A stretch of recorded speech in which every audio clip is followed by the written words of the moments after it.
I am very broke. I identify as a nonprofit. My pronouns are 501c3, okay? Do you get it, sir? Yeah, when I preheat my oven, it's the same number as my credit score. What's up? Takes a second. Yeah, it's sad. 350. But I have jokes. I feel really good, guys. It's kind of a big week for me. It is a birthday week. I just turned 30. Yeah. Thank you. 4 years ago. I'm fine. Okay, no. 30. 30 is a big birthday, right? I was like, I got to get my shit together. I kind of had a little bit of an existential crisis. I made all these crazy changes at once. I hired a trainer. Cool, right? Went back to therapy. And I actually quit drinking and drugs. I went sober. How about that? Yeah, sober? Thank you. It was court-ordered. Small detail. I still do cocaine, though, because I'm from Miami, Florida, and I'm not a little bitch. Thank you. Yeah. If you do it off a mango, it's healthy. Vitamin C and vitamin C. By the way, that is the answer you get every time you ask someone from Miami what they do for a living, by the way. If you're like, what do you do for a living? Every guy in Miami's like, listen to me. You are really not. My fucking IUD just fell out, okay? Okay, I don't have health insurance. It's gone, okay? That's okay. I hated the IUD. You know what the IUD is, sir? Yeah, it's the little metal thing they put in your uterus, and it's how Donald Trump tracks you. It is, by the way. Every time I'd go to the beach in Miami with my IUD, an old man would come by with a metal detector. And he'd be like, oye, mamita, beep, beep, beep. Come on, mommy, help me out. I'm looking for gold. Come on. I need the gold, you know. And I'm like, no gold, Poppy, just copper. Yeah, that thing's nasty. Back on track, I'm in my 30s now. Yeah, man, your 30s will really, really mess you up in the head. Your 20s are for fucking around, and your 30s are for finding out, you know? That you have HPV. And had fun in my 20s, am I right? So the night of my 30th birthday, so much pressure is put on this night. My friends were like, gotta go out, we gotta party. But I was sober, right? I wanted to be good. So I decided to stay inside and do something much, much worse. I decided to get to know myself. Yeah, I don't recommend it. I took the Myers-Briggs personality test. This is a Brooklyn crowd. All of you know it, okay? You had to take it to get through the door. I'm looking at you, white woman. Look at her. She's like, I take it weekly. Her friend's like, she keeps getting different results. Okay. I don't want to sit next to her right now. Okay. It is a legitimate personality test, though. Psychologists use it, corporations, lawyers. They say there's 16 different types of people everywhere you go. Kind of cool. When you think about how fragmented the world is, that's cool. You're either like an INTJ or an ENFP. If you remember what you got, it's okay. You can shout it out. What did you get?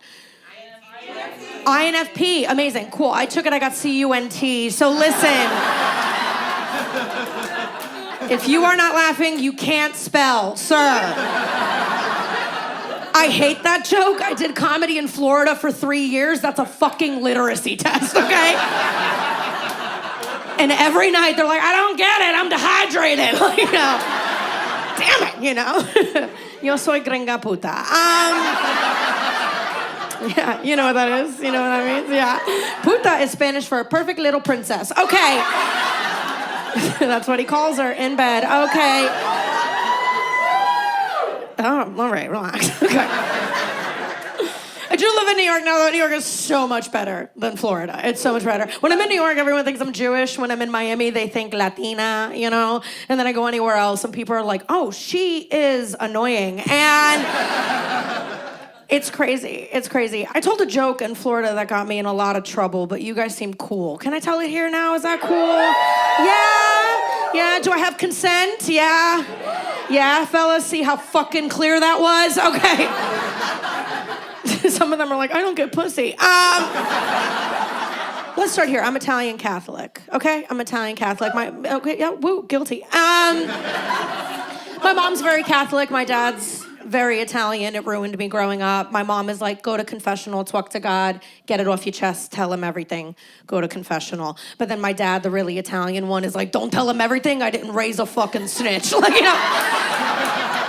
And I'm like, oh, this is weird. He's like, did I marry a rat? What's happening? So it's interesting, but I myself am not religious. You know, when Catholicism fails you, what do you get into when religion fails you? I am into astrology, right? Oh my God, yeah, tarot, Reiki healing, chakra aligning, crystals, you know, pegging, eating ass, you know. I found other ways to see God. So I was doing this joke in Florida. I think my trust in Catholicism died when I looked at the story of Easter. I don't like the story of Easter. You gotta stay on board with me here. Look at it objectively. A man disappears on a weekend, comes back 3 days later, and we don't ask any questions, we just worship him. I think that's toxic, and Jesus was a fuckboy. Anybody? All the whores, okay? If you're not laughing, you're the fuckboy or your son is, okay? Okay? I'm just saying, if you look at Jesus, he's kind of the OG fuckboy, right? He has like a really good jawline. He's got great hair. He's got washboard abs. Jesus was a fuckboy. He's literally the inventor of, do you know who my dad is? Like, he's always on a boys' night with his disciples, like, you know, dabbing shit up, okay? All I'm saying, if you look at it and you compare it to dating, every girl in here has been dating a guy who she thought was too good to be true, right? The alpha, otherworldly. You're like, it's going too well. I can't believe he's real. And then he ghosts you on a weekend, right? 3 days go by, no text, no call, no Instagram, no Snapchat. And then you go, where were you? That was so weird. Don't they always have a crazy, kind of hard to believe excuse? He's like, baby, you're never gonna believe it. I legit died. The party got out of control. Someone dared me to get on a cross. Shit was fucked up. Like, okay. Some of you don't want to laugh, but it's okay. I'm going to hell. It's between the abortions and everything else, that's my place. Of course I've had abortion. Those kids are waiting for me at the gates of hell. Are you kidding? They're gonna be like, Mommy, how could you? And I'm gonna be like, if you knew Dad, you would too. Okay. Fucking loser. Come on. By the way, if you don't like that joke, I do not care. I told that Jesus fuckboy joke in Florida, and a woman started going, no. She's like, no. I'll say it in Spanish, no. I was like, are you malfunctioning? She goes, you cannot talk about Jesus dying. And I was like, bitch, I didn't make that up. Like, what? It's the plot line in your favorite book. Okay. I'll leave you with this. I'm single. I've been single for 7 years. Oh my God, no way, you're so hot. I know.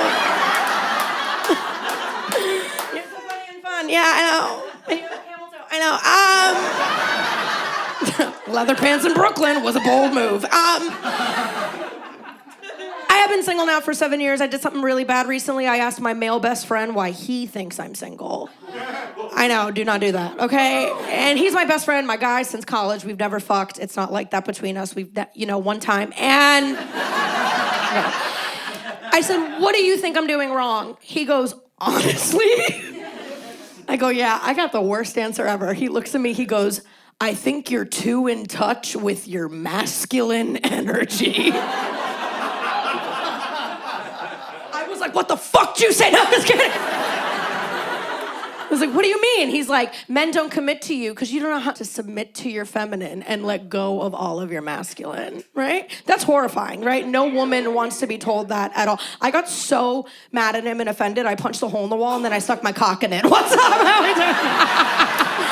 I was like, get in the kitchen, get me an IPA, I gotta fill out a bracket, okay? Getting my life in order. I'm a messy bitch. Anybody else? Messy. Yeah, I'm super messy. I have a hard time like cleaning my apartment. It's really bad. It's like clothes are just so heavy, like I can't hang them, I can't fold them, they're everywhere.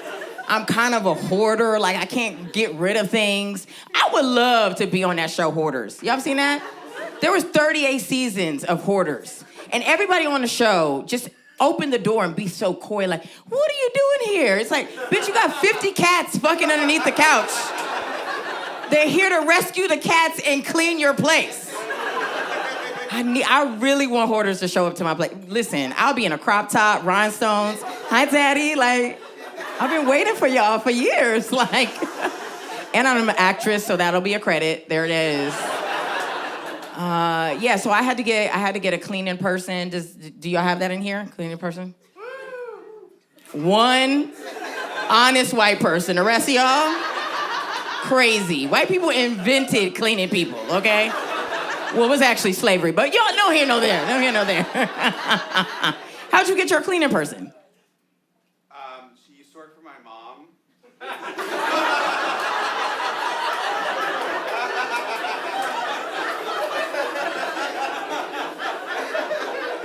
Sir, that was the whitest thing you could say. I thought I was white, like yelling at my mom. You were like, no, I got a cleaning person for my mom. Okay, I went on an app called Handy, which is sketchy. Like, how handy are you, you know? And so I'm like, what do you want in a cleaning person? Like, I want somebody, like, at first I wanted a woman, but like, because I care about women, she would just come over and then I start cleaning shit, and it's like, girl, sit down. Like, I would pay money to clean my own, because I don't want to embarrass myself in front of a girl, because I'm a lesbian. And so I get this guy named Manuel, which sounds like an older guy. He probably is like trying to put his kids through college. He has scoliosis. Like, I could trust that, right? That's what you want, because if they try some shit, you be like, you falling and you can't get up. Life alert, what's up? Manuel, right? Manuel, he has like 1,500 reviews, and it's all these women saying, he made me feel safe. He made me feel safe. So I said, that's code for something. Manuel got dick. Like, why would you feel so safe, ladies? This gotta be code for something. And even though, like, I'm a lesbian, you know, like, I'm gay, but I'm not blind. Like, I wanna see something. Like, if I'm paying money, he got 12 inches, let's go, you know? Anyways, I'm waiting for Manuel to show up, but do you know Manuel doesn't show up? Manny shows up. He's 6'5", Dominican. He's got a fade. He's in Jordans. He's wearing a hoodie. I'm like, I did not order weed. Like, what's going on here? Is this the right app? Manny is fine as fuck. It's crazy. Like, I know that I'm an uppercase L, but I just was not. I was very surprised when he shows up. So this guy comes in. I was like, there's no way he knows how to clean. Like, he's a straight man. There's no way. But he goes in my kitchen and he picks up the refrigerator, like on some Superman shit. Like, he picks it up, cleans underneath it. There was a cat. There was a few cats underneath there. He rehomed those cats. No, he cleaned underneath the kitchen. And then he put it down and he started cleaning on top of the refrigerator. I was like, am I wet? Like, that was the hottest shit I've ever seen. Have you ever seen a man, like, use his muscles and clean at the same time and be quiet? Ooh! That's gotta be a genre in the porno, in the Pornhub, for sure. I'm really tired of pornos. Like, they're not realistic. They just seem, like, ridiculous. You ever seen the porno where the delivery guy, the pizza guy comes up and these two girls, big boob bitches, are like now doing anal for pepperoni? Like, that just doesn't make sense. It's like, you're in a big home, sis. Like, I know you got Apple Pay. Like, this is not doing it for me. Like, I just want to show. I'm like, do you need the $20? Like, I'm yelling at the screen. It's not hot. I just want to see a porno where there's a hot guy cleaning stuff and then pass me my vibrator. That'll be a good porno for me. Okay, I'm gonna end strong. I am a lesbian. I've been a lesbian for 14 years now, full time, yes. The one uppercase L in the front, all right. The rest of y'all, it was not given. It's like, I got a cousin that's gay, woo. Like, woo, yeah. How long you been gay? Oh, your whole year? Your whole life. What was the thing that like made you gay? Demi Lovato?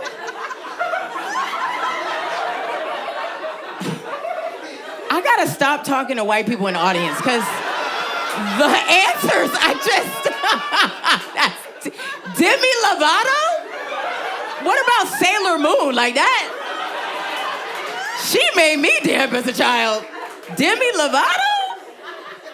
Now I need you to sing her songs word for word right now. You're like, it wasn't the music. I've been gay for 14 years, and it's cool. I think that LGBTQ plus it's too strict. It's very strict. Like, there's so many rules. Like, what's gay? What's lesbian? What's queer? What's poly? Like, we're all grown. It should just be more fluid. Like, what is this? Like, oh, you have to do this to be that. I think we're all trying to figure it out, and sometimes we make mistakes. Like, I believe that I'm an uppercase L, but I did some lowercase L shit last year. I did. After a gay breakup during Pride, which is a hate crime, you gonna break up in front of the float? Like, how dare? In front of the drag queen that just did the split, you gonna break up with me? Okay. You the problem. All right, so she broke up with me, and I relapsed and went back to men. I went back to men, lost the whole audience on that. The silence was like, okay, and we need to know the rest. I went back to dudes, and I was making jokes about it because I'm a comedian, and I thought it was funny. I was like, I'm an uppercase L, now I'm a lowercase L, and all these lesbians were in my DMs. They were like, you're not a lesbian, you're a dick-sucking piece of shit. I was like, whoa. Did I fuck your dad? Like, why y'all writing me dissertations right now? It was wild. They kept saying that I was bisexual. And I was like, you know what? Let me see. Maybe I am. Let me check. But no. I am not bisexual. Even if I wanted to be bisexual, a cis straight man is gonna fuck it up every time. The guy I went to his house, he didn't have electricity. Like, that's fucking crazy. I told this man I'm a lesbian. He's like, she don't deserve lights. No lights for you, bitch. This straight man drove me to his haunted house in December. With all the confidence, knowing that he hasn't paid that bill in months. Took me to his pitch dark, black ass apartment. I walk in, his microwave does not have any time on it, and that's when I should have known.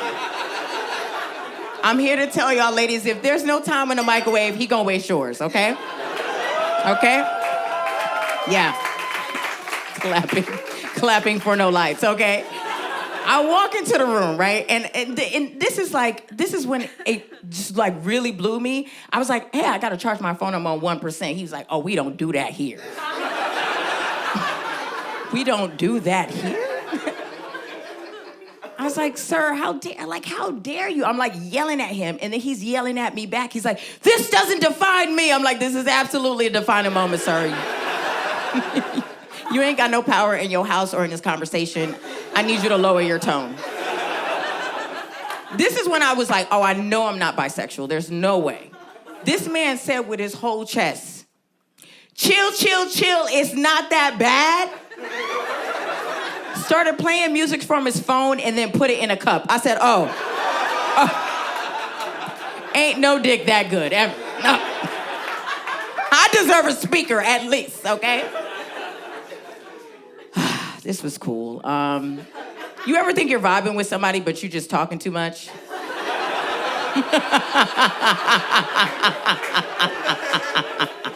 That might have been the rest of that set.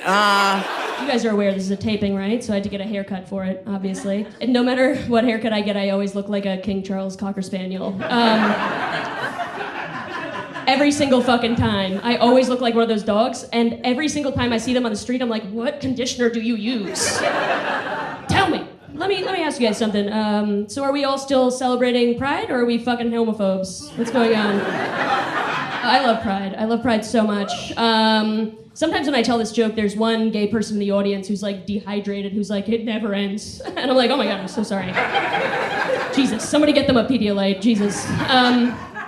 I love Pride. I love Pride so much. I love New York City Pride because my birthday is June 28th, so that means there's literally a parade on my birthday every single year. And you know me, I'm gonna walk in there just like every other straight woman with a boyfriend and act like that shit's about me, you know? I'm gonna be like, I'm not like the others, it's actually my fucking birthday. Dude, I walk into New York City Pride like one of those dogs that got onto a soccer field in the middle of a pro game. I'm like, how did you guys know I love this? There's a ball here? Fuck yeah, I love that. But if you guys are wondering what's wrong with me, I'm from Boston originally. Hell yeah, we got a woo back there. We'll fight in the parking lot later. I don't have the time. Yeah, I'm from Boston. My family, like, I don't know, you guys can probably assume. I grew up like white trash, you know? My family wasn't woke at all. I had this cousin growing up that my whole family would like talk about him being gay. Turns out he was just good at math. Yeah, dude, he was just fucking good at math. Like, my poor cousin Tom would come home with an A on his paper, and my uncle would be like, what the fuck is this? What, are you fucking queer or something? Go outside, throw a ball around. And I'm like, this poor fucking kid, you want him to be more masculine or more concussed, you know? And my uncle's like, I don't know the difference between those two words, but I want him to be like a big, strong man, you know? Like Aaron Hernandez. And I'm like, you mean the guy who fucking murdered 3 people in cold blood and is also fucking gay? Like, what the fuck? What are you talking about, dude? Homophobic for no reason, with 0 information. You probably picked up on this, I fucking hate bookstores. I fucking hate bookstores, dude. I hate bookstores. Here's the thing. I grew up in Boston. I've lived in New York for like 10 years now. Bookstores are just the canary in the coal mine for your fucking rent going up. You know what I mean? It's like, I don't know if you've ever been into one of these places, by the way. Some of you have glasses, so I assume you have. But every time I go into a fucking bookstore, I'm like, hey, what's up? I'm looking for a book. And they're like, sorry, we don't have that book. We can order it for you. And I'm like, I can fucking order it for me. Why the fuck did I come here, dude? Like, I swear to God, all any bookstore ever has is just tote bags and then 50,000 copies of Michelle Obama's Becoming, okay? I'm like, how is this a sustainable business, dude? And this is the problem. This is how we stop gentrification. Watch it. We gotta stop. I know I look like every barista you've ever had. So that's why it's hard for me to talk about this. We gotta stop telling people to follow their dreams. I'm sorry, we gotta stop doing it. We've done it for too long. I'm a millennial, you know. I was told that I could do anything growing up, but I'm 5'1" and I can't read, so that's not true.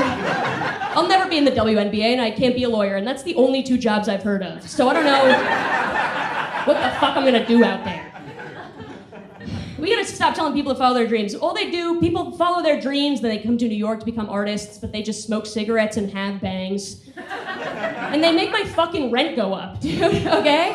If everybody in America followed their fucking dreams, we'd have 150 million DJs and 1 mailman, okay?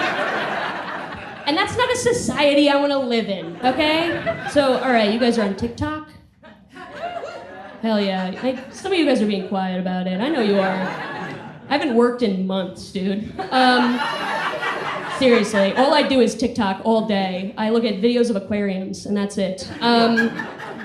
One thing that's been coming up on my TikTok a lot, this happened like a few months ago, actually. Have you seen this trend where people are talking about how redheads are black? Yeah, we've seen this stuff. Obviously, it's come up for me. They know me. And here's the thing. I love the jokes. The jokes are so funny. My black friends are sending it to me. It's very funny. You know what I mean? Obviously, it's not real, okay? You know, I've been a redhead my entire life, and I've never been black, but I've heard about it. So I don't think it's the same. Based on what I've heard, I don't think it's the same at all. But I love the jokes. The jokes are so funny, you know, I got people sending that shit to me. When that shit was going on, my boss, who's a black guy, I'll go into the office, and he's like, Allie, congrats. And I'm like, thank you so much. It feels so good. It feels so cool of me. Do you feel this way all the time? And he's like, not all the time. And I'm like, totally. Yeah, I get that. And then he tried to dap me up. And it immediately became apparent that I was not black. It was insane. I don't know, you ever see like a baby deer try to light a cigarette or something? I don't know, it was crazy. What really happened is I missed and I wasn't fucking cool about it. That's what happened. I missed and I was like, call me back later, please, you know?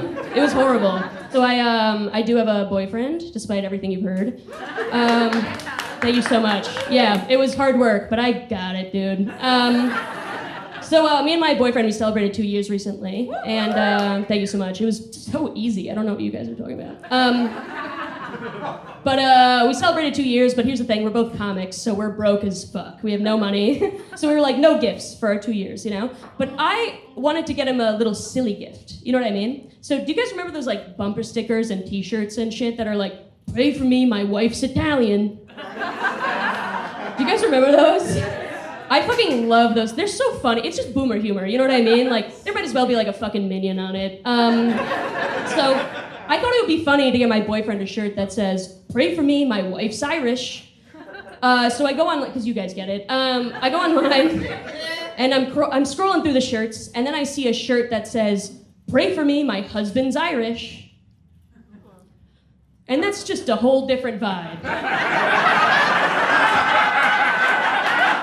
Just a completely different vibe than I was looking for, frankly.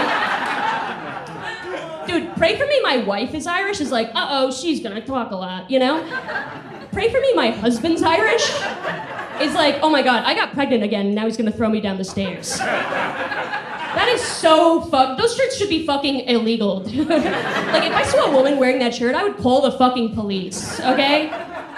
Just kidding, obviously I wouldn't call the police, her husband would show up.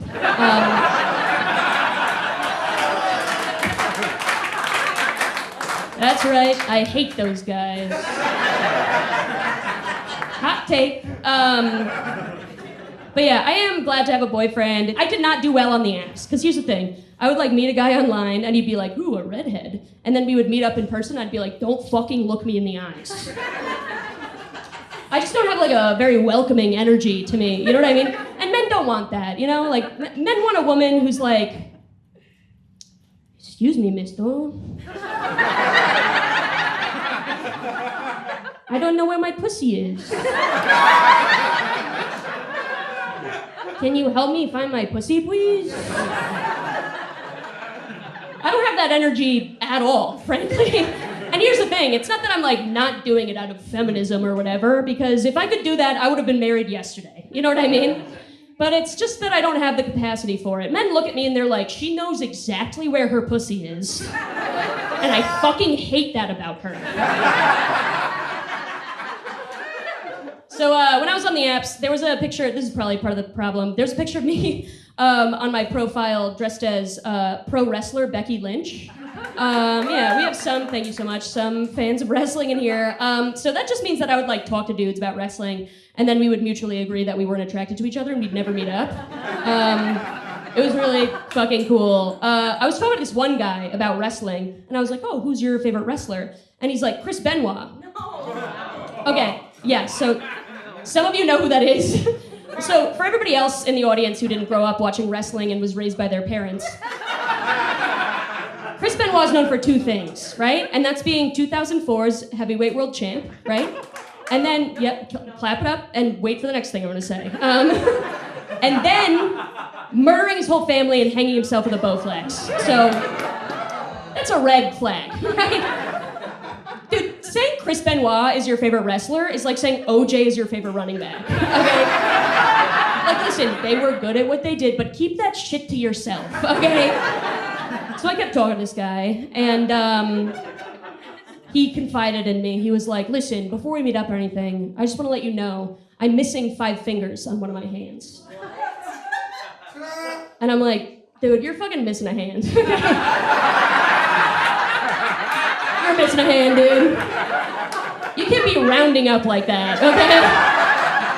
I'm not gonna be like on the fence about it and be like, he's got a palm, like, you know? I love the weather, it's getting warmer, right? I'm starting to see my neighbors, you know? In the winter time, I never see my neighbors. I never see my neighbors until I am parallel parking. Then all of New York wanna be outside talking about, you got room, you got space, keep going, keep going, keep going. Ah, you hit the curb. was like, where the fuck did you come from? Go back inside. What's up, guys? I'm Zubi. I'm a superstitious person. We got superstitious people in here. I'm very superstitious, man. I'm a brown person, okay? So you know we got real crazy superstitions, okay? White people, y'all don't have good superstitions. I'll say that. White people are just like, why would anything bad happen? And you know what? What a way to live. I love that for you guys. Brown people are just like, only bad things can happen. Look around, bitch. Oh, man, I grew up with some wild superstitions, right? The other day, my left eye was twitching. That's bad, okay? Left eye twitching, that's bad. I was like, oh my God, he's cheating on me. There is no he. That's just how I felt inside my heart. Okay, I grew up with some wild superstition. Like, if you bite your tongue, that means that somebody's talking shit about you. You know that? You bite your tongue, somebody's talking shit about you. My family's from Bangladesh. We know about Bangladesh? All right, sick. Y'all been to a Dunkin' Donuts? I love that. Let me tell you something, okay? I was so starved for representation as a kid that I would see a t-shirt that said made in Bangladesh and I'd be like, oh! We out here, bitch. We made it. Literally, we made the shirt. Check your tags, all right? Just fucking... Next time you're a Zara, just think of me. That's all I ask, all right? And my family's from Bangladesh, and my Bengali grandmother would tell me this one thing growing up. In Bangla, she would say, Rater hashi golar pashi, which sounds so cute, right? Even rhymes. Translated, it means, if you laugh at night, you choke to death. This bitch was like some sort of joy vampire. She was like, after sundown, laughter? Absolutely not, okay? There are some good superstitions, though. There are some good ones, right? Like, if your right hand is itching, that means you're coming into money. We know this one? If your right hand is itching, you're coming into money, which always works for me because I steal, so. Listen, I see a bitch with a Birkin, I'm like, oh, tickle, tickle. What do we have here? Open up. I'm from New York. Anybody else from New York in here? 3 people. All right, just as I expected. I am from New York, man. I love being a New Yorker. I love being a New Yorker, all right? We're tough, aggressive people. Even you guys, like, transplants, you feel it, right? You feel the aggression coming in. A little bit violent each year, right? Like, here's an example. I hate catcallers, right? Catcallers suck. We can all agree. Boo, catcallers. Right. But I'm from New York, and I have an attitude problem. So that means I gotta respond. They're like, God bless you. I'm like, did I sneeze? Only a woman from New York can be more intimidating than her predator, right? They're like, hey, ma, let me take you out. I'm like, buy me iced coffee right now. What happened? I thought you wanted to go out. Are you crying right now, you little bitch? What happened, you little bitch? Why are you running? Come back. I am so lonely. Nah, man, catcalls have gone weird. They've gone weird. They've gotten personal, okay? This one time I was walking down the street minding my business, and this man stops me and he goes, you're overthinking it.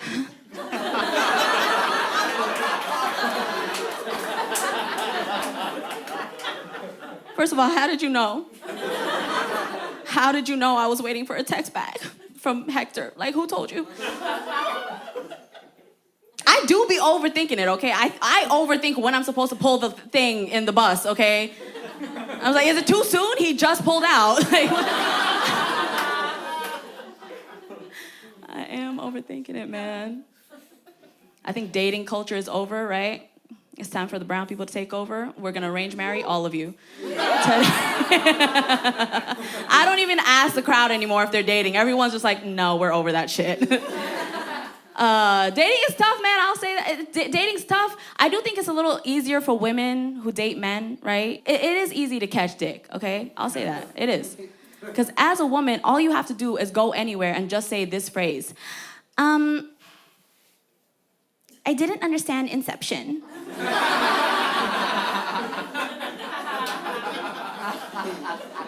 And a man will just materialize out of nowhere. Talk about, well, Inception is a layered story. It's about a dream within a dream within a dream. Yeah, I'll be a boyfriend and taken. And also we'll talk about Batman after.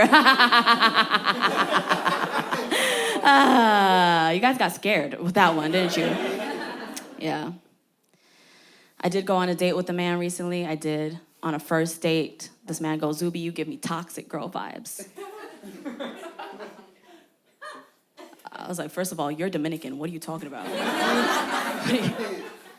So then I stabbed him. He did ask me a pretty valid question, right? He was like, would you ever check your partner's phone? Would you guys, anybody here, check your partner's phone? Silence. Okay. Everyone here is healed. Love that for you. Well, I said no. I was like, ew, y'all take your phones to the bathroom. That's nasty. Okay? I'm not trying to get like finger herpes or whatever. I was like, listen, if there was something I needed to find out, the truth will eventually come to light. Right? The truth will eventually come to light. Or I'll make something up in my head. He was right about the toxic thing. Because here's the thing, guys. Why would I need to check your phone if the truth came to me in a dream last night? You know what I'm saying? Like, I got premonition for days, bitch. I don't need you. I'm in my 30s. I'm in my 30s. Anybody else in their 30s? Make some noise. Okay, that was one sexy yawn. Hell yeah. No, I love my 30s, man. I like my 30s. You really know who you are in your 30s, right? You're like, man, I can wear one type of sock, okay? I'm a Hanes bitch till I die now, you know what I'm saying? Like, you don't fuck with other things. You're just, this is who you are now, you know? Spending way too much time in the bread aisle trying to figure out what's giving you gas. You're like, is it riboflavin? Show yourself. I do. I like my 30s. It is a little bit embarrassing dating in your 30s, though. You know, it is. Because as a millennial, I'm just like, how am I supposed to have a crush when I barely have the will to live, you know? Like, personally, I can't do it anymore. I have friends in their 30s coming up to me being like, Zubi, I have a crush. I'm like, bitch, you should have a family, okay? What the fuck is going on, man? We gotta stop with this. Get out of that polycule, okay? It's over. It's over. Stop trying to be sexy. It's done, okay? Oh, man. We know about polyamory, polycules. No? There should be some of you in one right now, okay? Polyamory is just microdosing a cult, you know? It is. There's no reason to be scared. Or just another thing that white women in Brooklyn stole from Muslims, okay? 4 wives? That was already a, come on. That was us. I'm kidding. I know it's not the same thing. But I did meet a couple one time in a polycule, and I asked them how many people were in their polycule. They said 10 people. 10 people. I was like, bitch, that is a startup, okay? You better get your LLC right now, okay? Sign some tax forms. What are you doing? All right, matter of fact, call HR. Some of you are not clocking in, okay? I don't know if you guys know how polycules work, but they are keeping charts, okay? They're keeping charts. They're on Google Suite, okay? They're paying for the whole thing, all right? You ever made a chart for the love of your life? All right, they're making pivot tables to figure out who's going on a date with who. I'm just like, bitch, fucking cheat on me, okay? Just cheat like a normal person. Lie like a normal person. I'll figure it out. My eye will twitch. Like, I don't. Pregnancy is a spectrum. Very similar to autism. It can be so bad that you're nonverbal. Or it's fine and nobody can even tell, right? It's okay. I just get nervous because you never know which way it's gonna go. Like, my pregnancy went well. Commotion for the body, I worked so hard, please. Thank you. Thank you. Thank you. Thank you, the snap, thank you. Thank you. I don't yet have children, but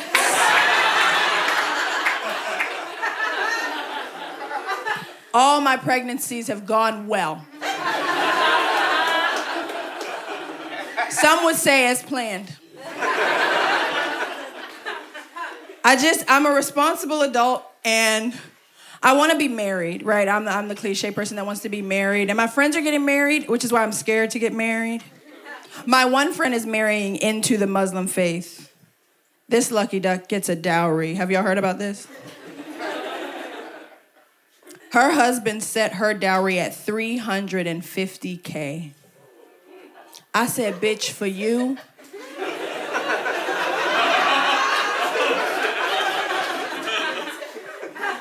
Does he know about college? She was like, now's not the time where I'm nervous. I was like, why? And she said, well, my family, it's an interracial coupling. And she was like, my family is nervous that he'll pay me this much money and become abusive or controlling. And I'd never heard that stigma, so I was like, well, and then I sat back. I've never paid $350K for anything. But if I did, and I got home and the dishes aren't done, what am I to do? It's about the ROI. I'm just kidding. I actually don't have children because my boyfriend keeps breaking up with me. Have y'all heard about this? Yeah, he keeps breaking up with me in person. Has anybody ever been humiliated that way? Yes. He would call me to his house and be like, I can't do this anymore.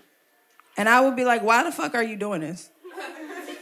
And he was like, I wanted to break up with you like a man so that we could have closure. Men, closure is something we bitches made up. It's not real. You only need closure in one place. Does anybody know where? Yell out somewhere, but keep it cute. Where? No, ma'am.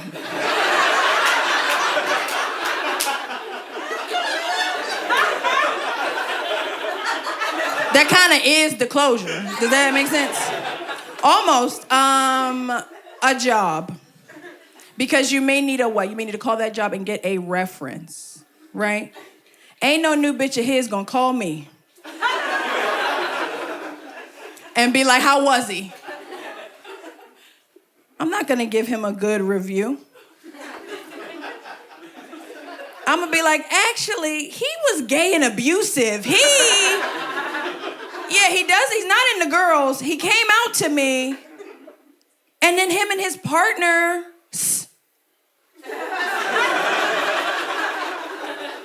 beat my ass. I don't know, if you want to date him, go ahead, girl. I'm a girl's girl, right? I do it for the girls.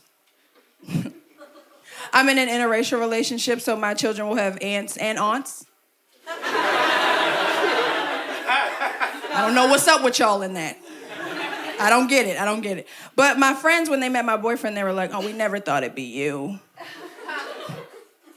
I was like, that's what you say when somebody shoots up the school. I didn't shoot up the school, right? He did, right? And I no. I'm just kidding, I never asked. I didn't ask. But that was weird because I went to Catholic school. That's where white people send their young. They're cubs. So I knew about white lore, but I wasn't just too much into white spaces. I had white friends, not too many. But it was just stuff I wouldn't tell my white friends because I was like, oh, they'll think this is ghetto. Like me and my brother have different dads, and I was like, I don't want to tell my white friends this because when you're a young black kid, you think they can't relate. I'm like, they don't go through this. But then I went to white dinner. White dinner is a ghetto event. See, white people just call ghetto shit drama. That's what I like about y'all. I like that. See, where your black friends will be like, girl, this is ghetto as fuck. Your white friends will be like, it's just a lot of drama around your space. You need acupuncture. You know, whatever they say. But white people will have the same things going on. They just handle it differently. Like, white people will have same dad, different mom. But the parents are somehow connected enough to send the step-siblings and all the kids to the same high school. And then the dad will come to the sports games for the kids, but he only cheering for one kid. Because he does not fuck with the first mom. He is not friends with her, right? And then white men will do something ghetto for their family, like run for office. No prior experience, runs for office. And then the father of this family will kill his own brother. Ghetto shit. White people do. I'm just kidding. That's actually just the plot of One Tree Hill. That's just One Tree Hill's plot. She watched it. She know. That show is actually really progressive. The mom in that show was named Karen before it was a slur. Yes, Karen is a slur and you can't say it. I learned it in Brooklyn. This white woman came up to me and she was like, "You cannot call me that." And I was like, "Karen, that's your name." She was like, "Your name's not nigga?" I was like, "Wait, Karen, that's a simple miscommunication." But I actually like Karens. I'm here to speak up for them. Karens are not a monolith. There's a lot of different Karens. There's like young Karens, old Karens, right? Karens in training, Karens that don't know they're Karens, right? Liberal Karens, conservative Karens, Karens with blue hair. They out in the front. But I have a favorite type. My favorite type of Karen is a Karen that thinks being called a Karen is as bad as being called the N-word. That's so funny. Because do you picture a field of Karens in the 1700s getting anything done? What would they have sang?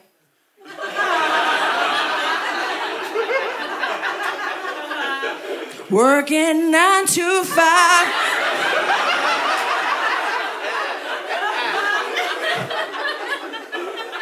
It's sad. She's a slave. There would be a hierarchy, of course. Brunette women, field.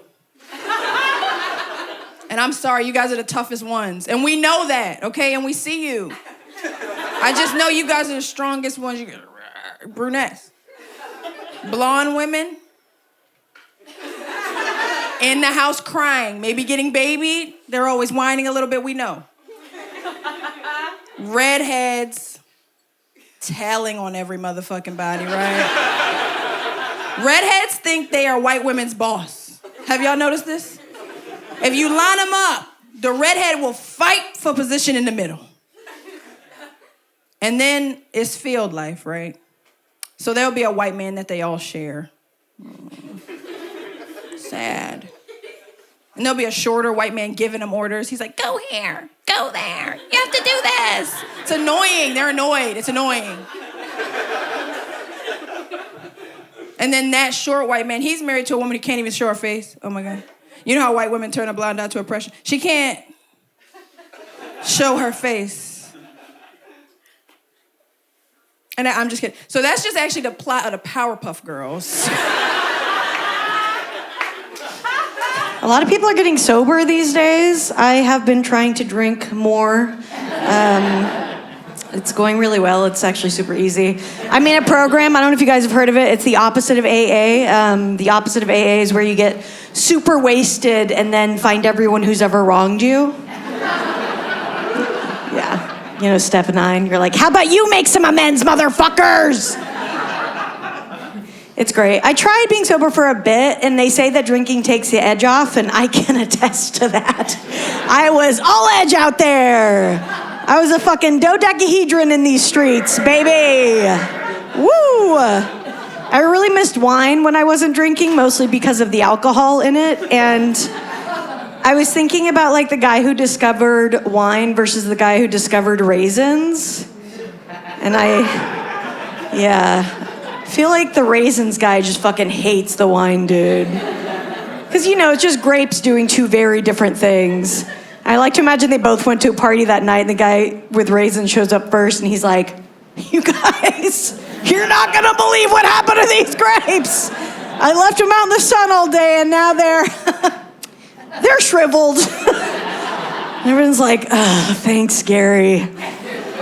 Gary brought dried fruit again. Thanks. And the other guy shows up and he's like, check out what happened to these grapes. I left them in a barrel for 100 years and then I drank some and honestly it tastes like shit. It does not taste good, but everyone who's drinking it thinks they're smart and wants to fuck each other now. Everyone's like, yeah, Todd. Like wine and dicks, Todd. And Gary shows back up and he's like, well, I put these raisins in some cookies. And they're like, that's worse. Get away from us. I'm just saying, you guys, if Jesus Christ could have made water into raisins, we would not know who that guy is, okay? No one wants to hang out with that dude. I was raised Catholic. Anybody else? A little bit. Yeah. I would go back if they switched out those communion wafers to be bugles. The priest wears them on his fingertips. Let's have some fun, huh? I am bisexual, so I do, of course, have a boyfriend. Thank you. That's what we do. My boyfriend is an abstract painter, which is really cool because I can't tell if he sucks. I said I'm bisexual. I guess I'm actually pansexual because I've always got someone on the back burner. All right, what's up? Yeah, what's up?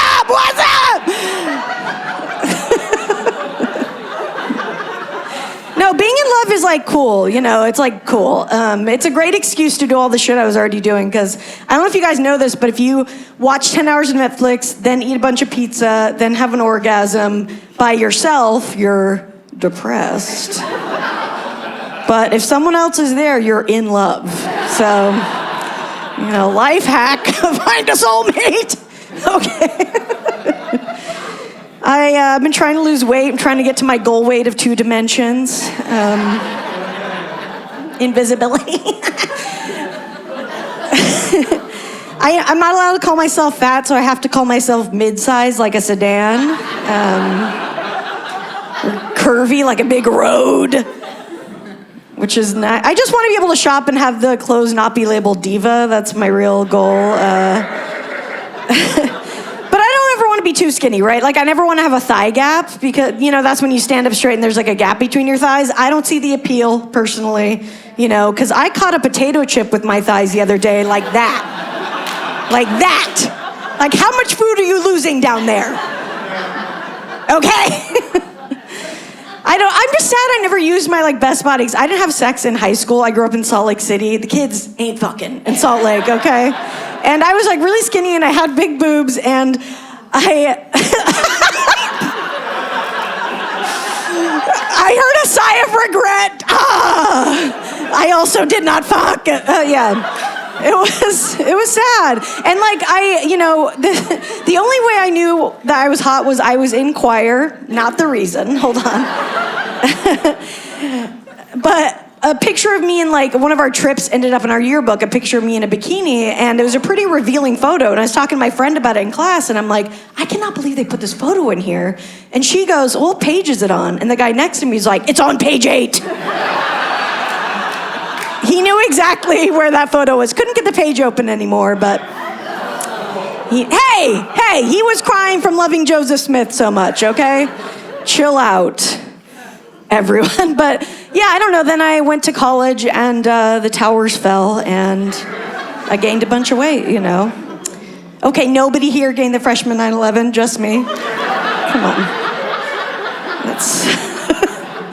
a lot of emotional eating. When you gain a lot of weight in a short amount of time, you get nature's tattoos, right? Stretch marks. And I'm had my own little Harry Potter, lightning bolt situation going on. The guy I was dating didn't know what they were, and he said, do you cut yourself?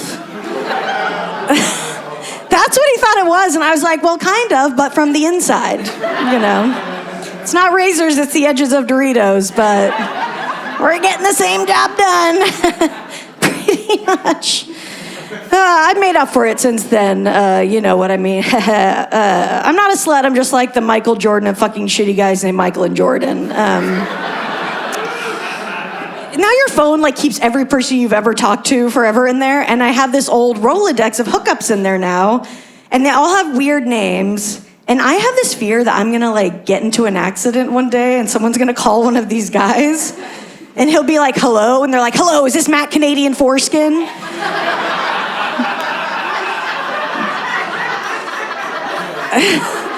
He's like, yes? I'm like, what's this all about? And they're like, oh, okay.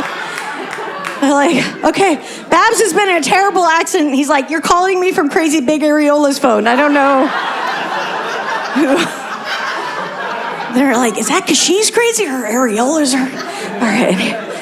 Anyway, it's just one big one. Okay, so Matt Canadian Foreskin, Crazy Big Areolas has been in a terrible accident. We just need you to get down to the hospital. She's been very badly burned. If you happen to have any extra skin that we could graft onto her face. And then I hang the phone up. Like, I haven't traveled in a minute. Last time I really traveled, I was single. You guys ever travel with your friends who like want to see historic shit and you're just there to fuck people with accents? Jesus Christ. Anyway, I finally broke off from my friends and I was in Paris by myself. You know, wee, and I was checking out the local wee, and I met this guy, went back to his place, and I was not prepared to like hook up with anybody, so I didn't have a change of clothes or anything, and I started my period, and he was a total French gentleman, gave me a baguette to mop up all the blood with. No, he gave me underwear to wear, okay? And so, like, the next morning, I had to leave early for my flight, so I'm, like, in the streets of Paris, 5 a.m., wearing this guy's boxers under my clothes. I'm the only person in the street. And all the vendors are opening up their windows for the day, and they see me, and they all go, bonjour, bonjour, bonjour, bonjour, bonjour. And it was, like, the saddest version of Beauty and the Beast of all time. And they were like, look, there she goes, the girl who fucked a stranger. Now she's free bleeding in his briefs. I'm gonna keep going, all right. And she'll never be the same. Does he even know her name? And he's back at his flat like, she really is a funny girl that, no. All right, I'm Babs Gray, thank you guys so much. I just keep getting older, and I wake up and I'm just like, oh, I forgot to have a family. I don't have a family. I know I'm getting older because I keep falling for internet scams. I got the one where they email you and they're like, we hacked your computer and we know all the porn you've been watching and we're gonna tell everybody unless you send us money. Have you gotten this one? Oh, I was spooked. I got that email and I read it very carefully. And there was one sentence in it that was like, by the way, you've got really good taste, winky face. And that's when I knew they did not know what I was watching. They would know. You'd have to be really sick to say that to me if you knew what I was watching. What are you guys into? What do you guys watch? Can I get a category? Hentai. Okay. Oh, I heard amateur. I like amateur anime porn. That's when they just look like stick figures. Anyway, I'll tell you what I don't like, and that's incest porn. That's not for me. But it's been normalized, right? Am I crazy? Incest porn, it's like on the homepage now, right? I feel like you used to have to search for it. It's not in my experience, but I'm not into it because my parents have tried to hook me up with my cousin before. I'm Arab. I don't know if you know. In like Middle Eastern cultures and many other cultures throughout history, cousin marriage is just kind of chill. So, point being, I don't want to be watching porn and feel like I'm making my family proud. You know what I mean? I grew up in a very strict Muslim family. Any other Arabs in the house? Muzzies? Arabs? Yeah. Oh. That's the right tone for... Well, I grew up in a very strict family. I grew up kind of resenting my parents because it's a rules-based vibe in the Muzzy house. And I was just like a young girl in New Jersey. I just wanted to have fun, but there were so many rules. But then when I was in 7th grade, 9/11 happened. You guys remember 9/11? Yeah. And every day on the news, George W. Bush would go on TV and be like, those people did this because they hate our freedom. Do you remember that? Every day he was like, those people hate our freedom. But I was watching that as a 7th grade girl, like, preach, George W. Bush. They don't want us to date boys. They don't want us to have sleepovers. Why do they hate freedom?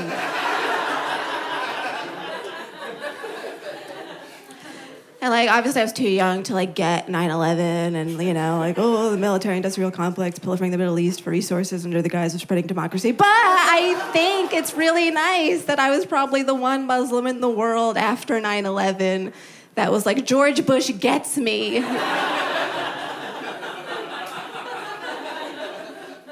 I was a big Bush head back then. Any Bush heads here tonight? Take that any way you want. Anybody? The best part about aging is Bush acceptance. I used to be very self-conscious about it. And now I just let it go. And the only time I like meticulously trim now is when I go to see the gynecologist. Because like, they went to medical school, they earned my respect. You know? It's the only time anyone with a degree is down there, and so...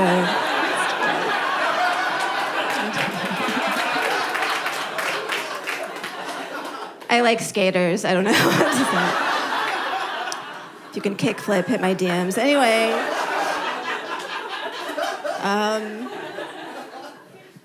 Oh, I should have asked, is anyone racist here?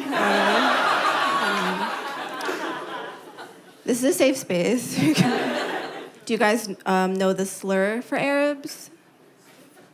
Okay, I'll just tell you. The slur for Arabs is sand, N-word. Yes, this is the slur for Arabs, sand, N-word. That's fucked up, right? It's fucked up that I can't even say my own slur.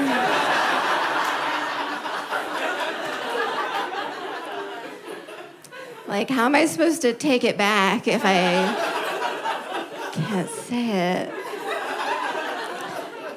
It's not very thoughtful on behalf of the racists, I will say that. I could even come up with a new one. It feels like a weird re-gift, almost.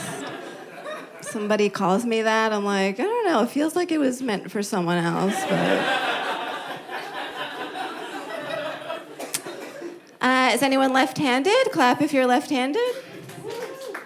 Wait, stop clapping, it sounds different. Do you guys see the Jared Fogle documentary? You guys see Jared Fogle documentary? You know what I'm talking about? Do you remember Jared? Subway Jared? Subway Jared, yeah. He was the spokesman for Subway for many years. He was like the nerdy guy in the commercials. He had the glasses. He did like the pants thing. Because he lost a lot of weight, allegedly by eating Subway, and we were all really proud of Jared. But then it turned out that Jared was a bit of a pedophile. Just to be clear, not proud of Jared anymore. Boo. Boo, Jared. Boo. Yes, very brave of you to boo that pedophile. Yes, okay. Okay, but, you know, I was thinking a little bit more about Jared's journey, and you would have to think that one of the main benefits of being a predator is that you don't have to look good to get laid. You know what I mean? So I'm just saying. I'm just saying, like, he really lost the weight for him, you know? Do you guys get death threats at all? Death threats? No? Oh, that's really sad. That's how you know you've become somebody online, is when you start getting death threats. So if you're not getting them, then, like, you probably should kill yourself. Like, Well, I get them, and it's really weird to get a death threat from a stranger, especially when they're very young. There's very young people on the internet, and they're willing to say really terrible things. I've had to ask myself questions I never thought I'd have to ask, like if a 15-year-old DMs me and says, "I'm gonna rape you," and then I respond, "You wouldn't know what to do." Is that like legally sexting a minor? I don't really know. Anyway. Okay, I'm just gonna end on a quick, I'm just gonna go. But I'll talk about politics first. I don't know how you feel about the news. I don't know if you've heard, but I have some good news for you because I know some people who are psyched that Trump won, and it's not who you're thinking. What I'm about to tell you is 100% true. People in Japan love Donald Trump. And the reason why, it's such like a fun Freakonomics reason, people in Japan like Trump because the translators there are too polite to translate the terrible things he says. Yeah. So when they watch him on TV, they're getting this like fictional, sanitized Trump, and they think that guy is cool. Isn't that fascinating? And I couldn't stop thinking about that, and I was like, oh, maybe that's also why Japan allied with the Nazis.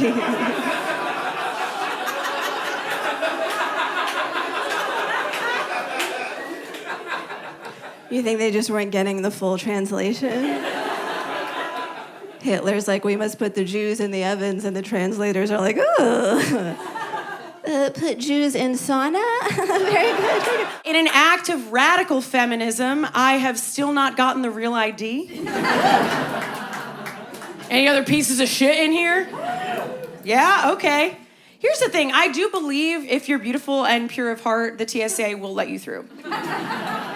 It's starting to feel cool out there, right? It's fall. I'm kind of sad. I'm a summer girly. We got any other summer girlies? It's a genderless term. Yeah. I love the summer because I like bird watching. And by that, I do mean watching the horny, puffed up pigeons at the park. You know exactly what I'm talking about. There's always one dude pigeon who's chasing around a lady pigeon, and then I get to feel like I'm back in the club because I'm like, hey, is this guy bothering you? Gotta check on my girls. Now I'm sad this summer's over. It could be our last. Kind of what's going on? No, it's so scary. I'm not gonna be doom and gloom though. There's really exciting stuff happening. Mitch McConnell's retiring. I am so excited for that diva. I'm so pumped for him to have all the time in the world to focus on the things that really matter, like dying and being dead. Yeah. So crazy that they had to retire him because he was shutting off like a Westworld robot. I didn't know that could happen to the human body. Hey, if that happens to me, old yeller me? Yeah, okay. Awesome. No, this is true. I read this in a TikTok. This is true. They are taking him, they're going to put him inside of Disney World as one of the animatronics. They couldn't do It's a Small World, though, because he is too racist. Yeah. It does feel like old guys are having kind of a renaissance right now, right? They're having a good time. Did you hear that Robert De Niro and Al Pacino both fathered kids in their 80s? Yeah, you're shaking your head. You didn't know this. Yeah. I don't like thinking about it. What's coming out of those guys? Is it ghosts? When they climax, it's just like... It's a LeBron chalk toss up in there. Also, did we see that Diane von Furstenberg's husband came out as totally gay, but straight just for her? Ladies, if he wanted to, he would. I'm learning in real time that Jonathan Bailey would fuck me if I was hot enough. I love that he did the polar opposite of what really aggressively straight dudes do, where they're like, you know, I'd never have sex with a man, but if I had to, it'd be Brad Pitt. He's like, if I had to have sex with a woman, it'd be my one true beautiful wife. ultimately proving that the gayest thing you can do is love and cherish your wife. We knew that. Does anyone else have a parent who just fucks up names beyond recognition? My mom called me a couple years ago crying. She goes, "Oh my God, Hopman Seymour Jr. died."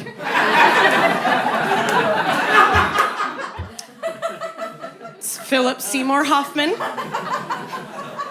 star of the silver screen. Hopman Seymour Jr. I love that she got the 3 names, right? She nailed that he had 3 names. Hopman Seymour Jr. Amazing name for a pet rabbit. I had a birthday recently. Yeah, thank you so much. And I was thinking about all the things that I haven't done yet, you know? I have never done shrooms. That is real.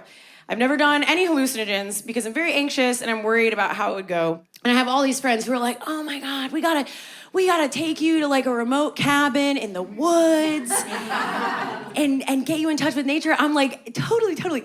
And what if it was really close to a hospital? What if we were like really close to a hospital? They're like, "No, you know, you're gonna find yourself and experience ego death." I'm like, I'm scared I'm gonna find Slender Man and experience real death. So, I don't know. Similarly, I've never been to a sex party. Someone goes, "Oh." They're like, "All right, virgin." I've never been, and it is a very popular thing to do now. And so I told my partner, you know, I was like, maybe we could, hear me out. What if we went and what if it was like really close to a hospital? No.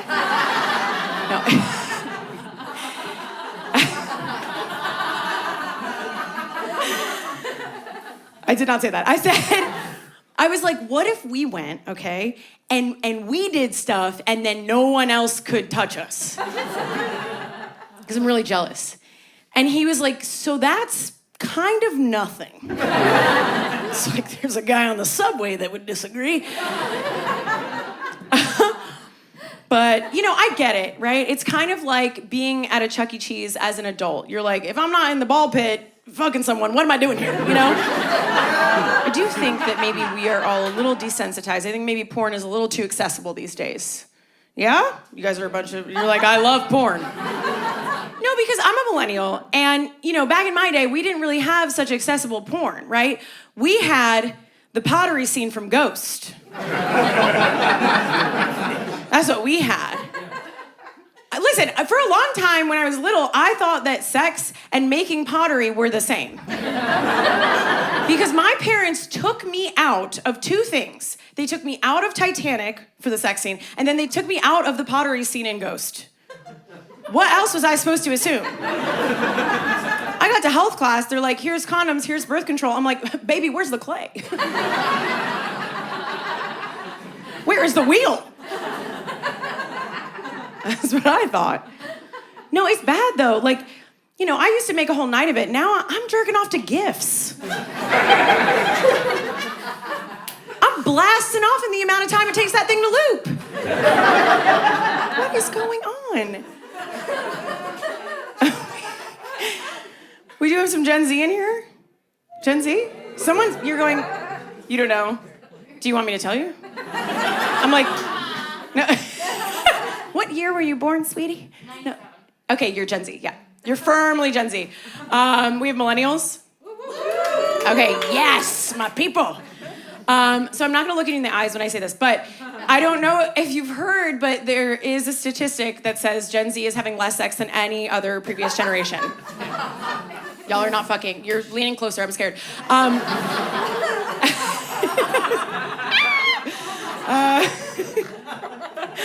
gonna make you make a phone call. I do know why though, okay? And it's not because they're more anxious. It is because they are not reading magazines. Hear me out.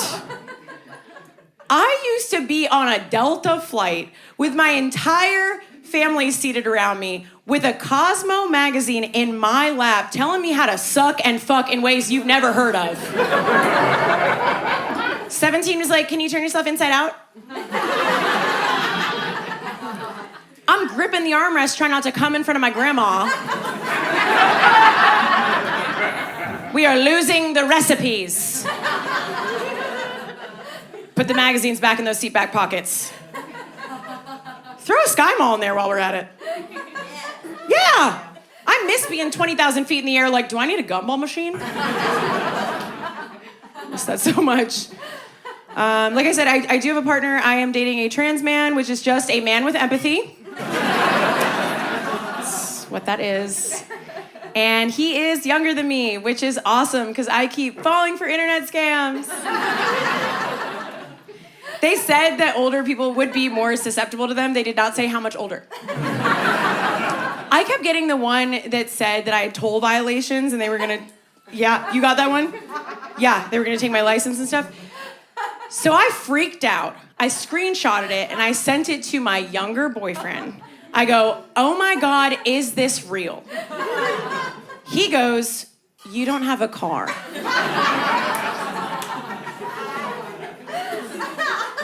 Okay. I was like, okay, but I rented one recently. Is this that?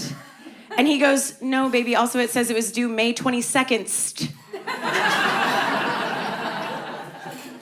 Simple no would have been fine. I will say this, I am really glad that I'm not dating, cis straight dudes anymore, and I do feel like I'm allowed to say that because I was in the trenches, okay? I did 4 tours of straight Manistan. Yeah, had to learn what crypto was. Had to learn about sports betting. From what I understand, you put all of your money on one team. When they lose, you punch the drywall. Yeah? I got it. It is really hard to get straight dudes to take care of themselves on even a marginal level. Like a guy I was dating once refused to wear sunscreen. Sunscreen. Can you imagine being so toxically masculine you think you're stronger than the sun? Sun's got hands. Wouldn't do it though. Said it was a texture thing. I'm like, what a baby, what a toddler.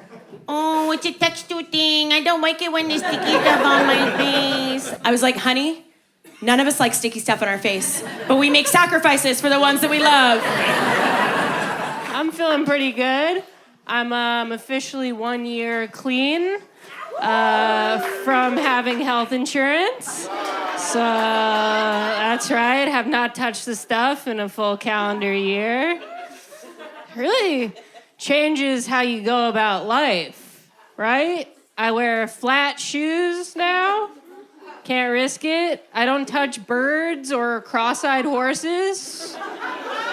That's all over. But doing pretty good otherwise. You guys rich? Come on. You have to tell me. It's like being a cop. You have to tell me. I'm not rich. I live in a small room in a small apartment. I hate buying household stuff because it just reminds me how much I don't live in a proper home. Like, for example, the other day I bought an extra long 8-foot charging cable for my phone. But when I brought it home, I realized that I couldn't fully unfurl it in my room. So now it's just kind of an aspirational extra long charging cable for my phone. Kind of got me thinking if I ever wanted to kill myself, right? I don't think I could do it in my room, just like dimensions-wise, right? I think I would have to go out into the common space to set up a chair, right? And that kind of begs the question, do you face towards or away from the sink full of dishes?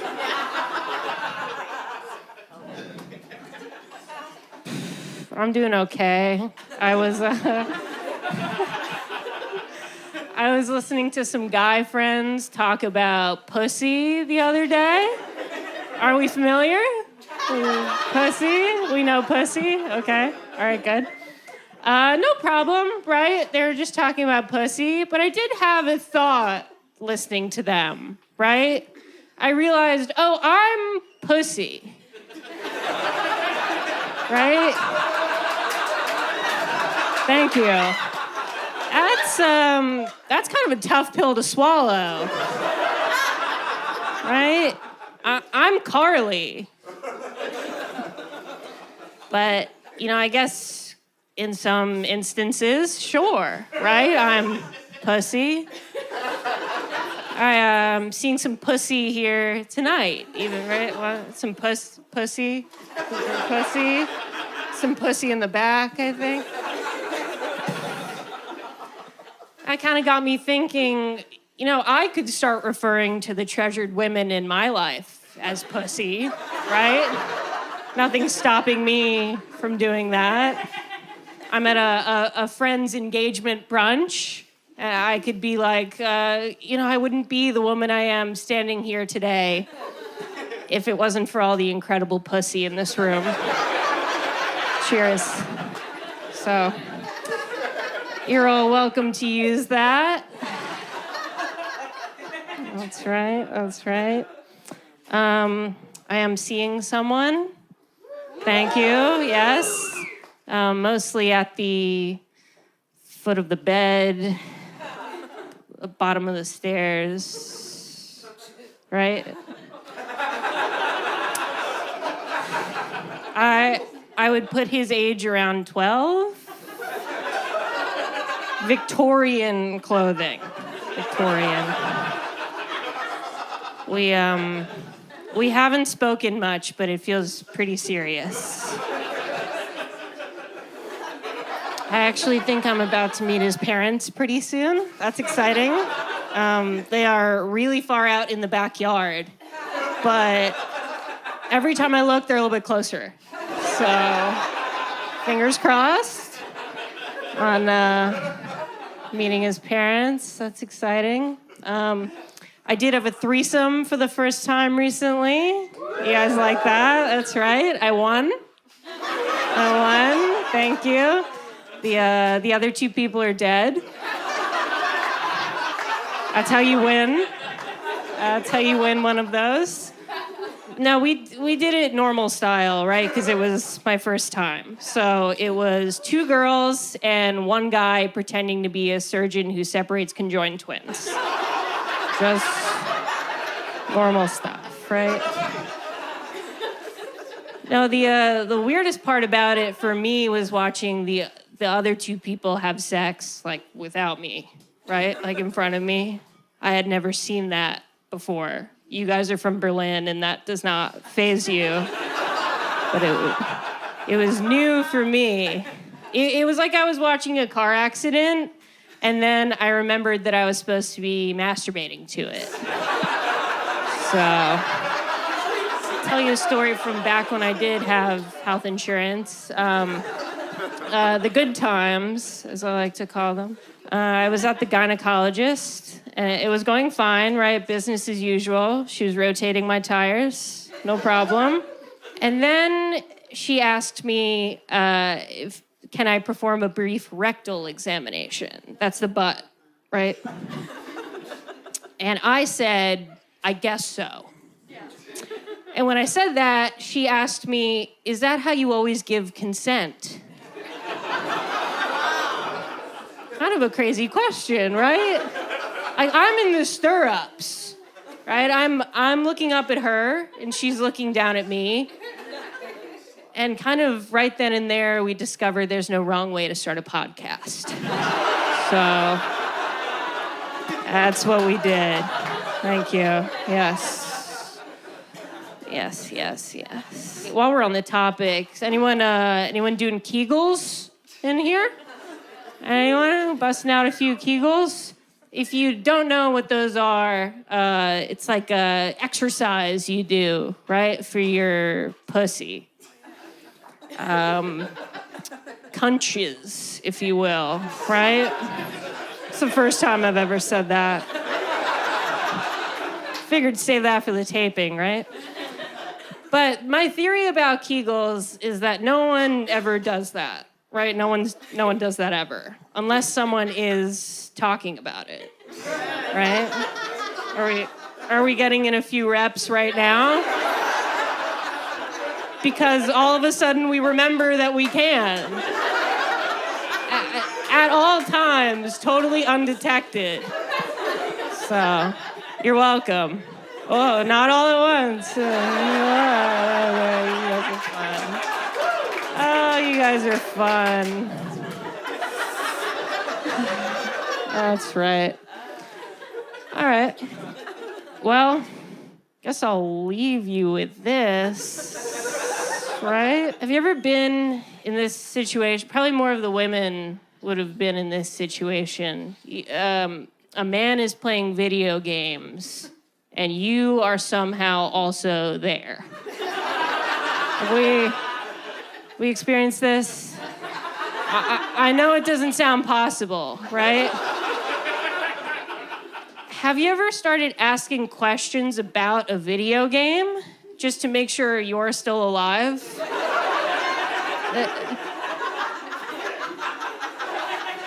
Like, oh, is this your inventory? It doesn't seem like you have this much stuff with you when you're just walking around in the game. A lot of granite and cabbages and carrots with the top still on. You know, sometimes I feel like I'm carrying around a bunch of stuff that no one can see also. Maybe we could talk about that sometime. Could be like a side quest or like a mini game. I've been arguing online. I love that. Yeah. I've been arguing with an old lady named Dolores for about 6 weeks now. We've been arguing about student loan forgiveness. It's the issue I care about because I'm never paying back my student loan. I don't know why Dolores cares. But we started arguing under a post about President Trump says he's about to garnish wages if we don't pay back our student loans. And I'm just like, what wages? Getting paid in drink tickets tonight. And I'm second generation ducking calls from Sally Mae. Yeah, my mom owes money to LaGuardia Community College from the 80s. When I said I was going to college, she said, oh, baby, it's free. And I was like, amen. Amen to that. And I was super greedy, too. I went to grad school. I couldn't afford that. But I kind of feel like that was on them. I didn't pay you back the first time. You giving me more money? That's on you, not me. Crazy. What did I do with that degree? Before I started doing comedy, I worked in philanthropy. So I built this whole career out of white guilt. And I worked with like these nice white women. I call them Susans. And they would always come up to me with their epiphanies. One of them came up to me one day. She was like, Meka. I was like, what does she want now? Apparently, she thought the phrase Karen was a slur. Yes. And I had to say, Susan, nigga is a slur. Karen is what I call you instead of punch you in your face.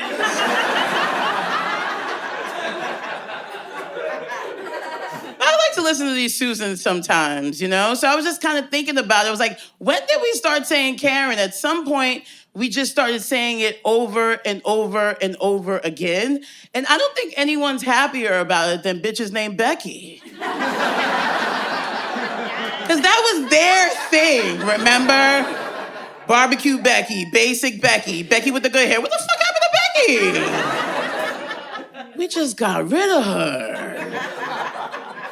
What I love on TikTok, I like these fancy dogs. They're like wearing suits and eating steak.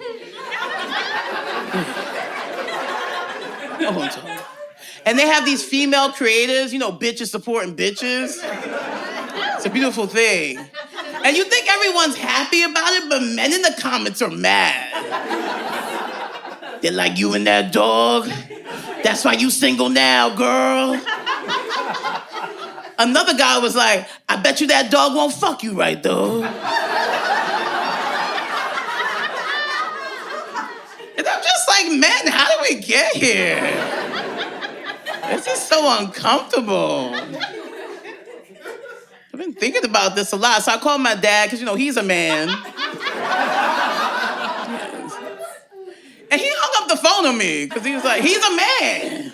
My dad does not talk. Unless you ask him for money and he gives it to you, he doesn't say anything. I was like, that is a real man.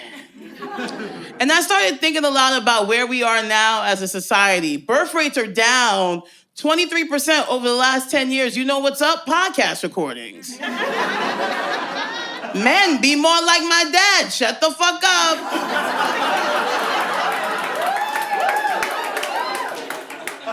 I think we'll all be better off, you know. I'm actually a strong, confident woman. Yeah, okay. But I date straight men, so I'm single. Nobody like your confident-ass, you know? I like guys with entertaining, whimsical energy. Yeah, alcoholics. I was in London a couple weeks ago. They got a lot of alcoholics out there. They wear suits and whatnot, you know? And the British are weird because they're always talking about Americans. It's like, everywhere you go, it's like, America, America, America. I'm like, ooh, they love me here. But they get mad at us because we never talk about them. And I'm like, what are we going to talk about? We're running the greatest show on earth here in the United States. Are you not entertained? Trump was shot twice last summer. No one gave a fuck. That's how much we got going on. You understand? Come on, they can't compete. They can't compete. The whole time I was there, I was in London. I was like, have you been to the English countryside? Have you been to Shakespeare's house? Have you been? Have you been? Have you been? Have you been? Like a bunch of leprechauns. And I'm like, what is at Shakespeare's house? You know? I needed to find out. I needed to. So one morning I got up really early. I went to Shakespeare's house. It was a cottage, ill. It's not a house. And what they don't tell you is everyone was really little back then, so I'm walking around there like this. I'm trying to get my big ass up some stairs. They're like, that's where Shakespeare slept. I'm like, was he a midget? Smallest bed ever. And they're like, would you like to try on Shakespeare's clothes? I was like, I don't care about Shakespeare. He is not Beyonce. Talking about this same white man for 200 years. Y'all ain't got nothing going on. That's what I'm talking about. Nothing. They have nothing happening over there. But I like their words. They say things. Yeah, I do. They say things like fancy. Like, I fancy this, I fancy that. I'm like, ooh, I like that. So I told a guy from Brooklyn, I was like, I fancy you. And he was all like, fancy? You trying to upgrade me, bitch?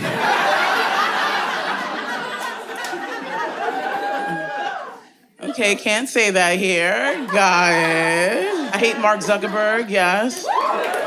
Yes. Happy everyone agrees.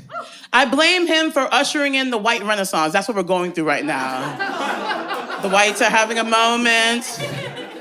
Yes. And it happened last year, right? Because he showed up and his hair was more curly, he had a gold chain on. And I was like, what's he up to? I'm a millennial, Mark's a millennial, and I think he's a good example of why I'm happy bullying is coming back. Yeah. Because when millennials were young, everyone was like, don't bully. There was all these anti-bullying campaigns. But when Mark was like, I have an idea for a book where we can all be friends, someone should have said, shut the fuck up, you nerd. But now he owns our data. And y'all want to be quiet about that because it's real. Yeah, so smack a nerd, you know? Smack a nerd. The white renaissance was weird. Around that time when Mark showed up with the gold chain, we also had another signal. It was Travis Kelce. He turned white, you know? Yes. He started dating Taylor Swift. He was black. Post Malone started doing country. Remember, he used to do hip-hop, another one that was black. Pete Davidson got rid of his tattoos. Another one that was black. You see a pattern here? And I was like, we ain't got no wiggers left. The only wigger left is Chet Hanks, Tom Hanks' wigger son. He's the only one that was real the whole time. And I've been hard on Chet Hanks, I have. When he was like, oh, it's white boy summer, I was like, ew. But now I miss that, you know? Yeah. Only white nigga we got.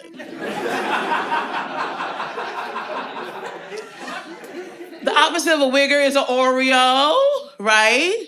Which is a strange name for Supreme Court Justice Clarence Thomas. I don't want to call him the Oreo, but did you hear about him getting flown on private jets by old rich white man? I'm gonna start calling him a bad bitch. This whole time I thought Clarence Thomas hated other black people. He just wanted to be a video hoe. Me and Clarence are the same person. Shocking.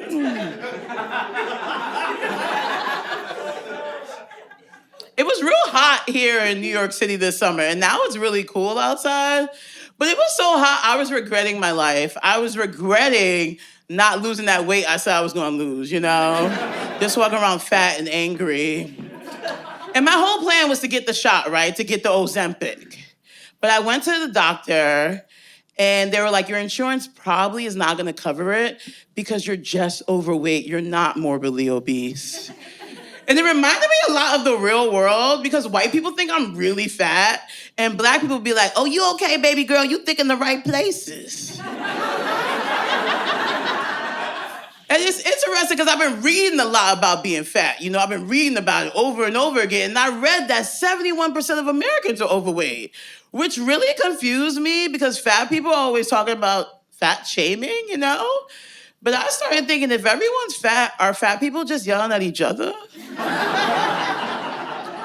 And then I was like, fat people, if we're the majority of the population, how do we let these skinny motherfuckers win in the first place? We can take them, no? There's always some skinny bitch yelling at a 300-pound woman like, being fat is bad for your health. So is a 300-pound foot up your ass. Is that not bad for your health? For anybody here who doesn't know, Xanax is a medication that will instantly stop a panic attack. I've been prescribed 5 Xanax a month because nothing calms me down like trying to figure out if this is one of my top 5 panic attacks this month.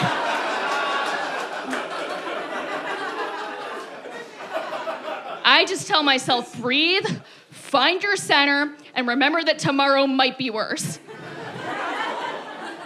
I don't even take a pill. I just stroke them all like prayer beads. I get cold sores sometimes when I'm anxious. I am so goddamn happy I don't have one right now. Oh my God.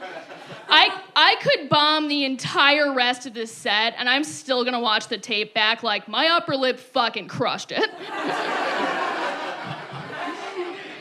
By the way, does anybody here know the difference between cold sores and oral herpes?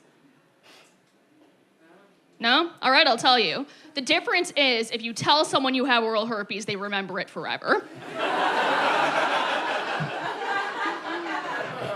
Yeah. People remember oral herpes because it reminds them of genital herpes. And it fucking should. Those are the same thing, too. Yeah. And I know somebody here is probably gearing up to be like, actually, HSV1 is for your mouth and HSV2 is for your genitals. No. I've researched this exhaustively. I'm holding the microphone. I'm wearing glasses, so shut the fuck up. It used to be that HSV1 was for your mouth and HSV2 was for your genitals. But that was back in the old days when people kissed mouths and fucked genitals.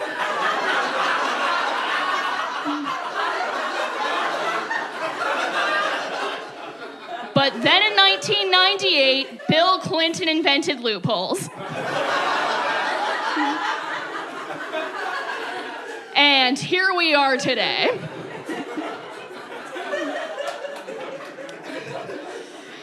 I know a lot of random medical facts because my mom was an ER doctor, and that was actually not her first choice career. My mom's first choice career was Lutheran minister. Yes, that is different. But she gave up on that dream because when she was little, she wrote the Lutheran church asking if women could be ministers. And they wrote her back and they said no. Yeah, so she decided, okay, if I can't be a minister, I'm gonna be a doctor instead. which is a fucking all-time moment in the history of backup plans. Because my mom got that letter telling her she couldn't be a minister and went, guess I'll save people for real. Honestly, ER doctor seems like the most spiteful second choice imaginable after finding out you can't be a minister. It's like my mom's logic was, okay, if I can't work for God, no one gets to meet him. Oh, you think that bus crash is sending you to heaven? Not on my watch. You're staying in Rockford, Illinois with a shattered pelvis. Screw you. My parents totally swapped gender roles. My mom took on the stereotypical dad role. Like she had the high-powered career, she gave us her last name, she hit us. And then my dad took on the stereotypical mom role. Like he drove us to school, he cooked dinner, he emails us terrifying articles from the New York Times health section. These articles are so goddamn scary. And then like the subject lines that he writes are even scarier sometimes than the articles themselves. Like my dad sent us an article recently. My dad is Jewish, by the way. So he sent us an article that was called Study of Jewish Women Finds Link to Cancer Without Family History. The subject line he chose for this email was just cancer. I saw the email and I was like, oh my God, who has cancer? And then I opened it and I was like, just me statistically. Thank God. So my dad is a secular Jew. My mom was a very religious Lutheran. And so when I was growing up, they would fight about religion constantly. Because my mom always wanted to take us to church, and my dad fucking hated that. But like, he never took us to temple or anything. And so until I was like 9, I literally thought being Jewish just meant that you hated church. And that made their arguments interesting. Because my dad would be like, I'm Jewish, this is not what we agreed on when we got married, I'm not gonna let you indoctrinate my children into your Christian ideology. And my mom would come back with, fuck you, you godless bastard, you're gonna burn in hell. Rachel, get in the car, you're coming to church. And I would be like, I'm Jewish.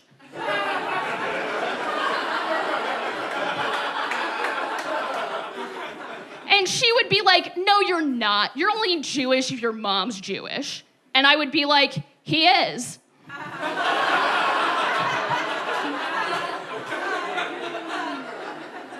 right, you guys are fun. I'll open up about this. I am tired of pretending that I don't have penis envy.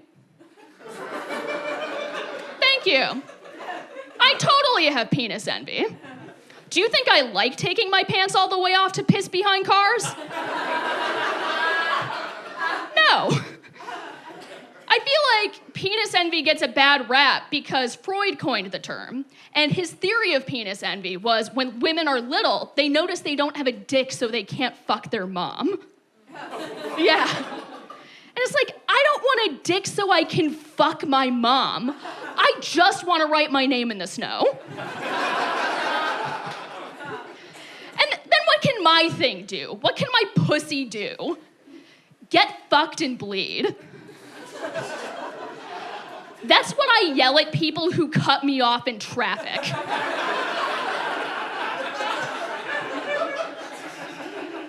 I'm gay, obviously. Yeah, I got to it eventually. We're there. And I'm dating someone right now. I'm dating a woman who lives in Canada. She is real. Thank you so much. Yes, I really am taking international flights to do hand stuff. It's the best. She's polyamorous, though, which is interesting. I always really thought that would make me feel insecure, but I actually feel more secure than ever dating a poly girl. Because when I was in monogamous relationships, I would be like, if she meets someone better than me, I'll die. But now, I'm like, if she meets someone better than me, we'll reschedule. Her new girlfriend's a doctor? Good. That bitch sounds busy. Thank you. That is an old joke. The relationship's already over. Thank you so much. But you know what? The breakup was okay too. It was. Because, like, I hate getting dumped. And in polyamorous relationships, you don't get dumped. It's like a minimum wage job. You don't get fired. They just cut your hours until you quit.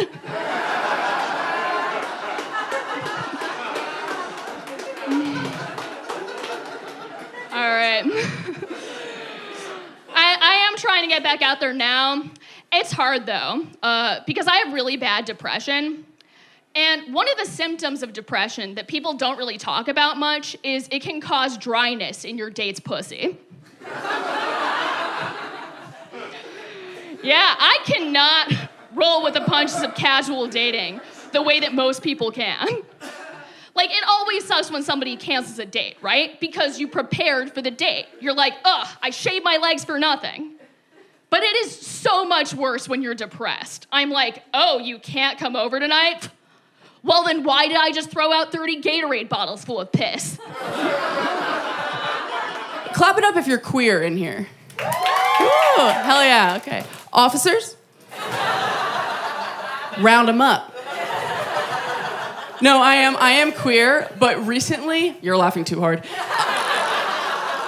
Recently, I did go on a date with a man to completion.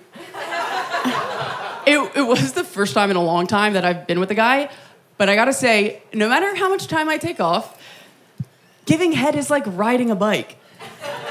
Yeah, in that I do not know how to do it. I feel like it's too late to ask my dad to teach me.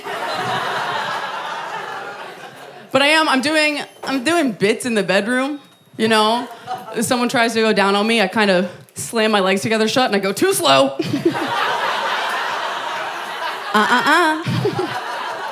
Got your nose. Or I know a lot of people like to have sex, you know, hamburger style, lying down. I much prefer having sex hot dog style with a hot dog. Or, oh my God, I know my favorite position is reverse missionary. That's when you travel to another country, convince someone to lose God.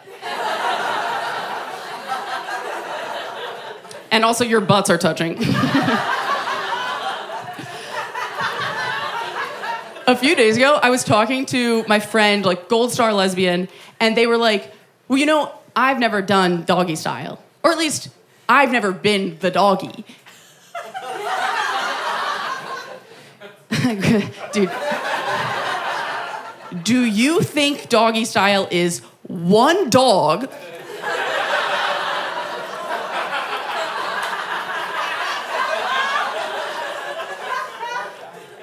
and someone will call, I don't know, Greg the dog fucker? I was like, dude, that's so degrading to think I'm not a dog. I'm daddy's little slut. Speaking of, my dad's here. No. Just kidding. I haven't told him I do this. No, I have recently started seeing someone new. And the other day we were going to meet some of his friends and I could feel him like building up a little speech. And I was like, oh, he's gonna ask to like call me his girlfriend. So, you know, I'm batting my eyelashes, twirling my teeth. I don't care. And he goes, hey, I was wondering, before we meet my friends, would you stop threatening to kill yourself so much? Which is how I found out I cannot stop threatening to kill myself so much. I don't know when, but I've been whipping that out at the slightest sign of an inconvenience. Self-checkout doesn't work at Walgreens? That's cool. I'm gonna try the one in heaven. Oh my God. Everyone in here either has had or should have suicidal thoughts. But we're like desensitized to it. I just feel like let's say you and your friend are running to catch a train, you guys miss it, you're bummed, and your friend is like, oh, God damn it, I'm gonna kill myself. You're like, yeah, no, me too, same dude. I have friends. I take the train with people. You don't get worried, though. It doesn't ring alarm bells. But, okay, I think you'd get worried if you were running catch a train with a friend. You guys miss it. And their reaction is, oh, God damn it.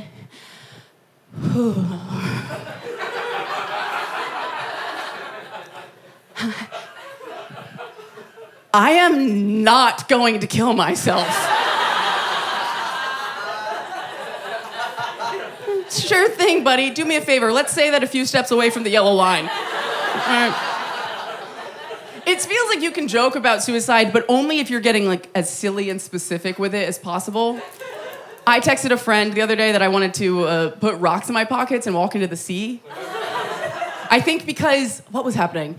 It was the middle of a Wednesday, and my boss was asking me to do the job he pays me to do. And he responded, he wasn't like, oh, is she okay? Does she need someone to talk to? He said, walk into the sea.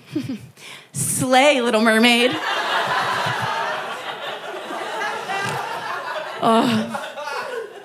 Another thing is, when it comes to dating, this is controversial, but I'm a huge fan of doing friends with benefits. And I know that's risky. I know it sounds like a surefire way to just lose a friend.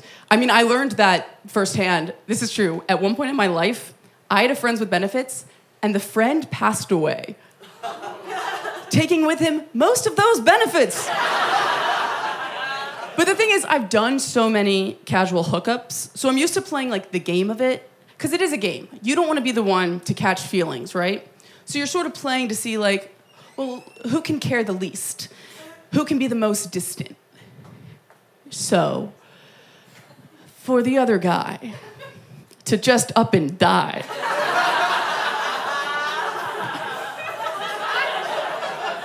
All right, dude, we get it. No strings attached.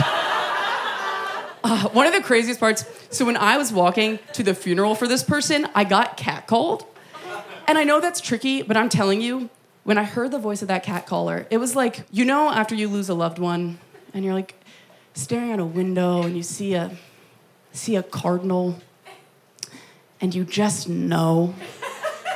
Well, imagine that cardinal was an old man yelling at you about the exact body part your loved one loved the most. So I'm walking to the funeral of someone I was sleeping with. I've just been catcalled. When my best friend in the world walks up to me, she just always knows what to say. She goes, oh, baby, you look slutty. You know he's not gonna be there, right? But I turned and looked at that catcaller and I was like, I think he already is. I'll change the mood, a lighter note. Okay, the RMS Titanic. I'm such a freak for the Titanic. Right? And I'm not talking about the movie. I'm talking about the event. You're literally wearing a lifeguard shirt. Where were you? They needed you. I'm so obsessed with it. Oh my God. I'm mad at you. There's something about it. Those Irish immigrants, that iceberg, that's good white on white crime. But here's a true little historical fact. The night the Titanic sank, April 14th, 1912. I was a very little baby. All of the maritime codes had just changed. So as the ship is sinking, the radio guys are actually sending a technically out-of-date distress code. They're sending out CQD. And right as the ship's about to go under, one of them's like, dude, that's how they talked. Bruh, we're using the wrong code. You have to send out the new one. Try SOS. But it was too late. Here's my beef with that. I feel like all the other ships know what they meant. Isn't that sort of a fascinating time to be a stickler? get on board with me. Oh, wrong pun. I mean, what asshole was on the USS Grammar being like, oh, guys, I don't know. Can we send any more lifeboats? Are we familiar with Mark Wahlberg's quote about 9/11? Yeah. He said, good.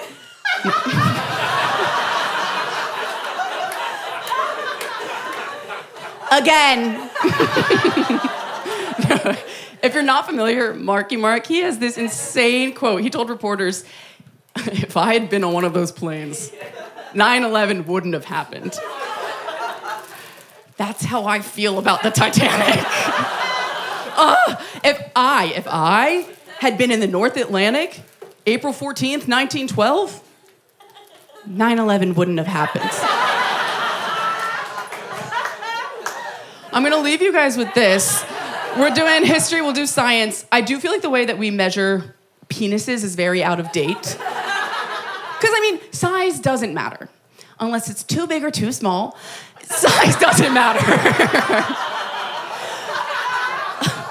Unless it's shaped bad and I hate it, size doesn't matter. But I don't know why profiles always have inches. Because inches is just length and width. And when you want it to be, penis is a 3-dimensional experience. So what makes the most sense is if you have a penis, go home tonight. Text me a picture. Stick your dick in a graduated cylinder. Let me know how much water you're displacing. All right? No cheating, keep your eye on that meniscus. I just got my first office job. It's been kind of tough. I haven't liked it very much.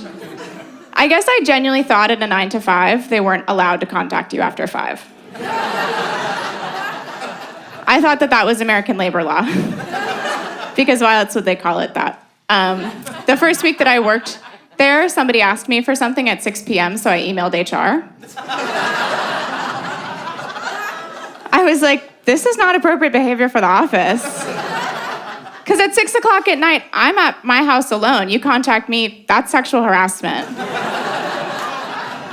Call your lawyer, because me too, you know? I think I have a case.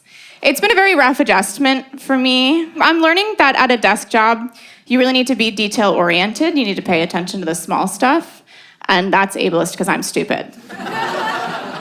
Like, I was addicted to whippets in high school, and I need some appropriate accommodations around that. That's what the ADA says, okay? I don't know. I've never had a boss before. I've been an independent contractor my whole career. So, you know, I've never had really, like, a boss. It's a kind of person that I thought only existed in Mad Men. My boss is he's a very difficult guy. He's kind of just a tough personality. Like, recently, my boss ordered catering to the office, and I watched him tip $10 on a $300 bill. Yeah, now my lunch has spit in it because of the way that you are. I think that's wrong. He told us recently we couldn't get health insurance because of the war. And I have no idea if that's true. I Googled it, nothing came up. I will be bringing it up to HR. HR does not think that I'm very funny. They have recently put that in writing, actually. Another reason I'm having a hard time adjusting to the office is I'm realizing I'm addicted to clicking links. Feels so good. Each one goes to a new place. I love that. I'm in trouble at work because I failed our last 5 phishing attempts. And the most recent one was for a free MacBook Pro. But you can't win if you don't play, right? I'm open-hearted and I'm optimistic and I like that about myself. I won't change for a job. I'm also realizing, you know, I'm trying to think about what is appropriate office behavior. It's a steep learning curve, the way that you might act in an office. I'm realizing I don't think it's appropriate to talk about politics in the office. I just don't think that that's the right spot for that. And sometimes when I say that, people think that I'm a conservative, and the truth is that I'm a conspiracy theorist. I believe things that would melt your eyebrows off your face, okay? It's not really like break room conversation. For instance, I believe that the government controls spices, and that's why Takis aren't as hot as they used to be. They were spicier 5 years ago. Tell me I'm wrong. What else? I think that PETA is the meat lobby, and that they exist to make you think that vegans are losers. And they're doing a really good job. They're doing a really good job. Crazy AstroTurf campaign. I'm getting really bored at work. I don't know if you guys ever experienced that or if I'm special. And maybe just like really smart. I'm getting really bored at work, so I'm trying to be proactive. I'm trying to be a good employee. I'm trying to find work that needs to be done and just go do it. So right now, the thing that I've been working on for the last few months is that I am trying to convince my boss that he's going bald. Thank you, it's going really well. Here's how I'm doing it. Every time we talk one-on-one, I only stare at his forehead. I used his work email to sign him up for Rogaine coupons. Yeah, and I can tell that it's working because the other day I walked past his office and I saw him take a picture of the back of his head with his iPhone. So, I'm hoping he kills himself. I'm just kidding. I hope it takes a lot longer than that and God does it. Maybe he gets struck down. Anyway, I had a tough day with him. Don't start with me. God bless him. He left LA during the fires. He fled to Mexico. And the Monday after, we were in a meeting and he Zooms us from the beach, La Playa, shirtless. And we're talking about it and he says, I feel like I've left a sick child behind. And I laugh. And he goes, that's not funny. Some people lost everything. So we can root on his downfall. I think that's fine. I think that's totally fine. I've had a lot of, random jobs. I dropped out of college because I was addicted to whippets, so that part is not funny to me yet, ma'am. That one I'm still working through. Yeah, so I've had a lot of stupid jobs. Before I worked this office job, I was a nanny to celebrity children in Los Angeles. Crazy, crazy, crazy work. You see very strange things doing that job. You also, I worked for such rich people. It's very funny. Watching rich people, they're good economic bellwethers, right? They're good indicators for where the economy is headed. You can see what's up next by following the way that they move. I house sit still for this billionaire family. Billionaire with a B. They just switched to Hulu with ads. If that's what they're going through, imagine what's coming for us, okay? Everybody should go home and strip their house of copper wiring tonight. Tonight. It's also, it's interesting. Kids are so much smarter than they used to be. I feel like they're so cutting. The kids I nanny for, they're very smart, they're very funny, and they hurt my feelings all the time. One of the kids I work for, she just found out that I'm a stand-up comedian, looked me up online, saw some of my videos. I was like, hey, what'd you think? And she said she thought it was really sad.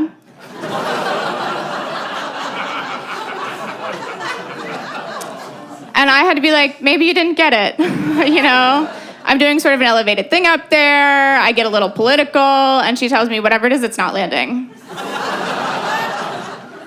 She tells me time to pivot. So I quit, and I got a desk job. Do you know how sad it is to have an 8th grader say something that fundamentally changes the course of your life? If you're a parent in here, I bet you do.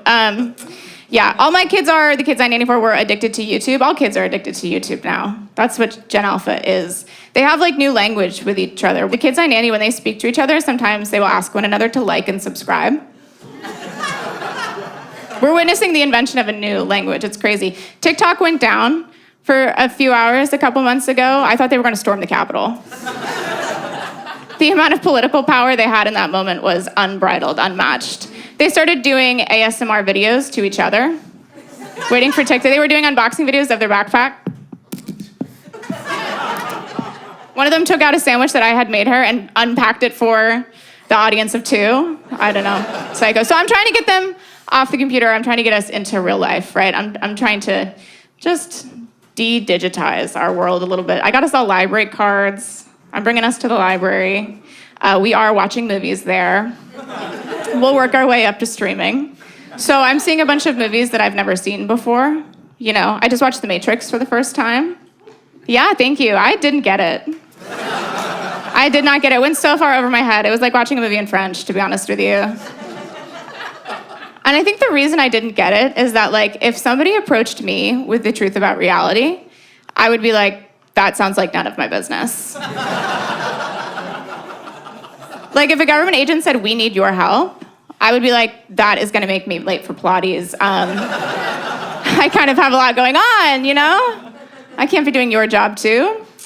I don't really believe in work anymore, I think, is where I've landed. I'm like, that's where I am on the political spectrum. I'm tall, I'm blonde, I shouldn't have to have a job. You know, in another world, they wouldn't make me do it, but here we are. I do believe in unemployment, though. I love her. I'm very passionate about unemployment. She's been very good to me. Has anybody here ever been on unemployment? That's right. It's your money. If you're never on unemployment, you're losing money. It comes out of your paycheck every month. If you're never on it, that's financially irresponsible, frankly. You're just supporting everybody else. It's strange. If you've never been on unemployment, you might not know that every week when you're on the dole, you have to certify that you're still looking for a job. That way the government knows that you're not turning down any work. So my big thing when I was on unemployment was I would go on job interviews and ask for too much money so that they wouldn't hire me. I took a job interview to be a Los Angeles city school bus driver. I asked for $400,000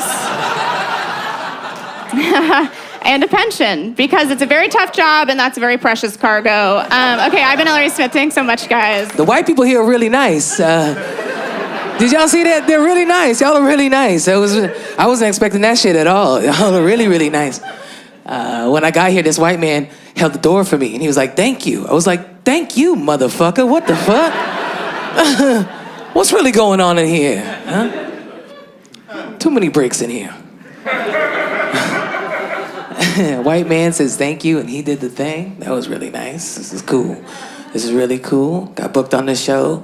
It's nice. They hit me up, you know, got booked on the show and I didn't have to fuck anybody. It was really cool. It felt good, you know.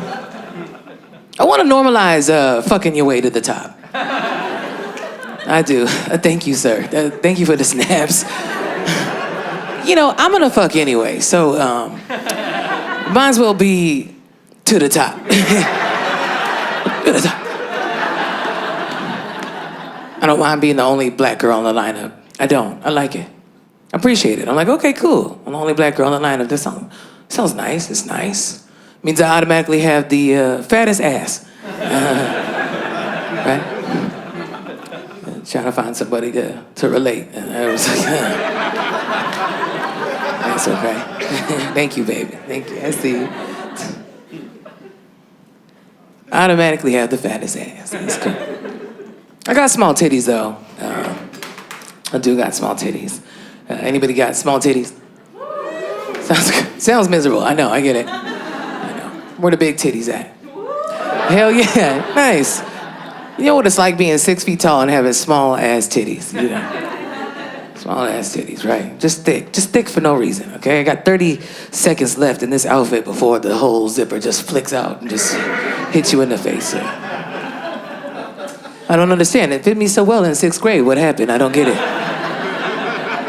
When I got here, when I was walking down the street, I was like, you know, going over my set and I was going everything and I was like, okay, I'm in Santa Monica. It's more classy crowd, right? More classier crowd, right? I was like, okay, cool. Walking down the street and all of a sudden I heard a, hey, baby. Hey, shorty, where you going, shorty? Hey, baby. Go on, why don't you turn around, baby? Come on, shorty. Why don't you turn around, shorty? He kept doing that. I was like, what, sir? How can I help you? And if you keep referring to me as shorty, doesn't make sense because I'm 6 feet tall. But how can I help you? He was like, yeah, baby, I've been following you, baby. I've been following you. For these past 3 blocks, I want to do you, baby. I want to be with you. I want to do you. Just me, you, my sleeping bag, right? I want to do you. So I did it. No, I didn't do it. Yeah, I'm on vacation. I live in Koreatown. It's a special... My mom's always asking, did LA make you gayer, Bree? Did LA make you gayer? And I was like, no, Mama, see, no, LA didn't make me gayer, Mom. See, what happened was this girl was walking, right? She was walking and she tripped and then her tongue accidentally landed on my clit. Then I accidentally came on it. And that's how I turned gay, Mom. She's like, all right, well, as long as it's not Los Angeles then, as long... So we're in a better place. We're in a better understanding. The two gay girls in the front love that shit, so you're welcome. Any other gay people here? Okay, nice. Cool. Any straight people? It sounds miserable too, okay. I like straight people. I like y'all. I fuck with y'all. We need y'all to, drive us around and bring us snacks and shit, I love it. I fuck with straight people. I do. Don't tell my gay friends I said that. But I like y'all, because without y'all it would just be a good day, and that would be too much. That would be... I've been going back and forth kind of, and that's the beauty of being queer is I can kind of do what I want with it. I like who I like what I like, I've been playing around if I want to be they or them, and this week I'm she, her, queen is my pronouns. I don't mind they, I don't mind them. I think it's amazing, right? They, them. But to me, it just sounds like you're invited more people over than I had invited. You know what I'm saying? Them's coming over, I'm like, fuck, now I gotta clean my house. I only got one chair. Where am I supposed to put them at? I was dating someone who's pansexual. It's a beautiful thing. Anybody heard of this, pansexual?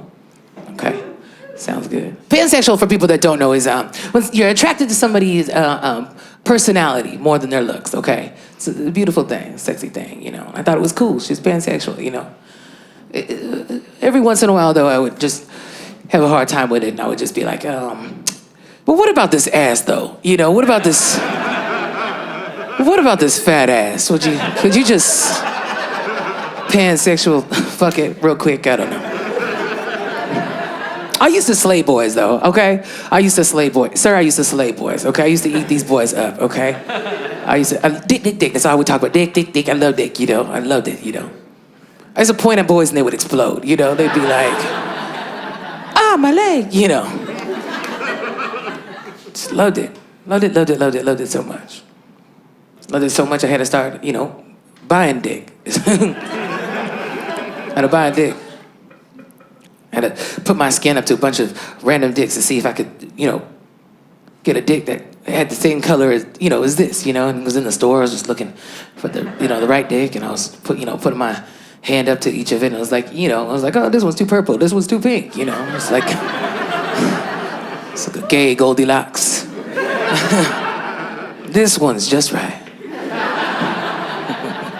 Everyone's always asking, what kind of gay are you, Brie? Are you lipstick? Are you dyke? Are you femi? Are you top? Are you bottom? I'm like, which one of those is, I just want to fuck? Which one is that? Huh, Grandma? Which one is that? And who told you what a bottom was? Just looking at my grandma across the room. Nobody will be talking to her, right? I'm looking her dead in the eye, and she'll just look me in the eye, and she'll say, Jesus. Oh, pussy. I'm like, wait, what? Yeah. What the hell? Did anyone else hear her say that? Just me? Are you gonna choose Jesus or you gonna choose pussy?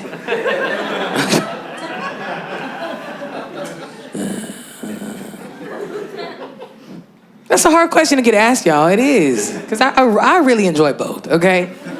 I do.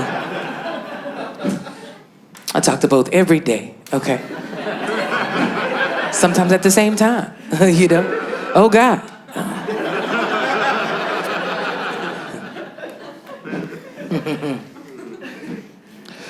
I love that. Oh, that's me. I love this. This is beautiful. This looks so good. This is wonderful. Everyone's looks amazing, and mine is giving preschool. I love that. Suits me, for sure. Kind of looks like my daddy's jail cell a little bit. Right, my daddy's jail cell. I was born in a jail cell, but my parents were in jail, and I was born in a jail cell. Whenever I say that, people get really sad for me, like I remember that night or some shit, Everybody relax. I don't remember that night, okay? It was fine. I wasn't like the balls had dust on them, and my umbilical cord was wrapped around. No, it was fine, It was cool. It was perfect. It worked for me, because when my daddy was in jail, I got to come out to him right when the collect call ended, waited for the moment, right? It was like 3, 2, Daddy, I'm gay as fuck. What? All my friends were waiting to see my dad. They always wanted to meet my dad, you know? So I lied to the whole school and told them my dad is E40.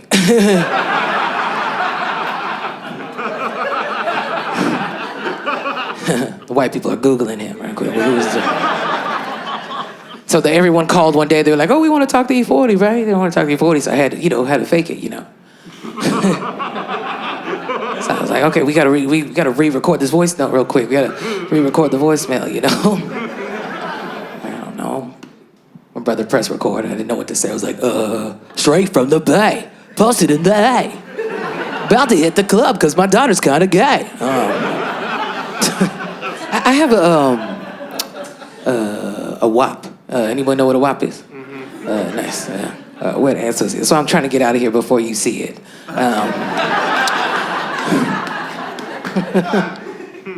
I used to get really embarrassed by it, right? I used to get really embarrassed by, it used to make me really embarrassed, right? I didn't want anyone to see that, right? I get really embarrassed by it. He'd be looking at it and he'd be like, I did that? I'm like, no, motherfucker, I did that, I called a suicide hotline today. I'm not gonna kill myself. I just wanted to talk to someone I think has a worse job than I do. It's not a job, it's actually a volunteer opportunity.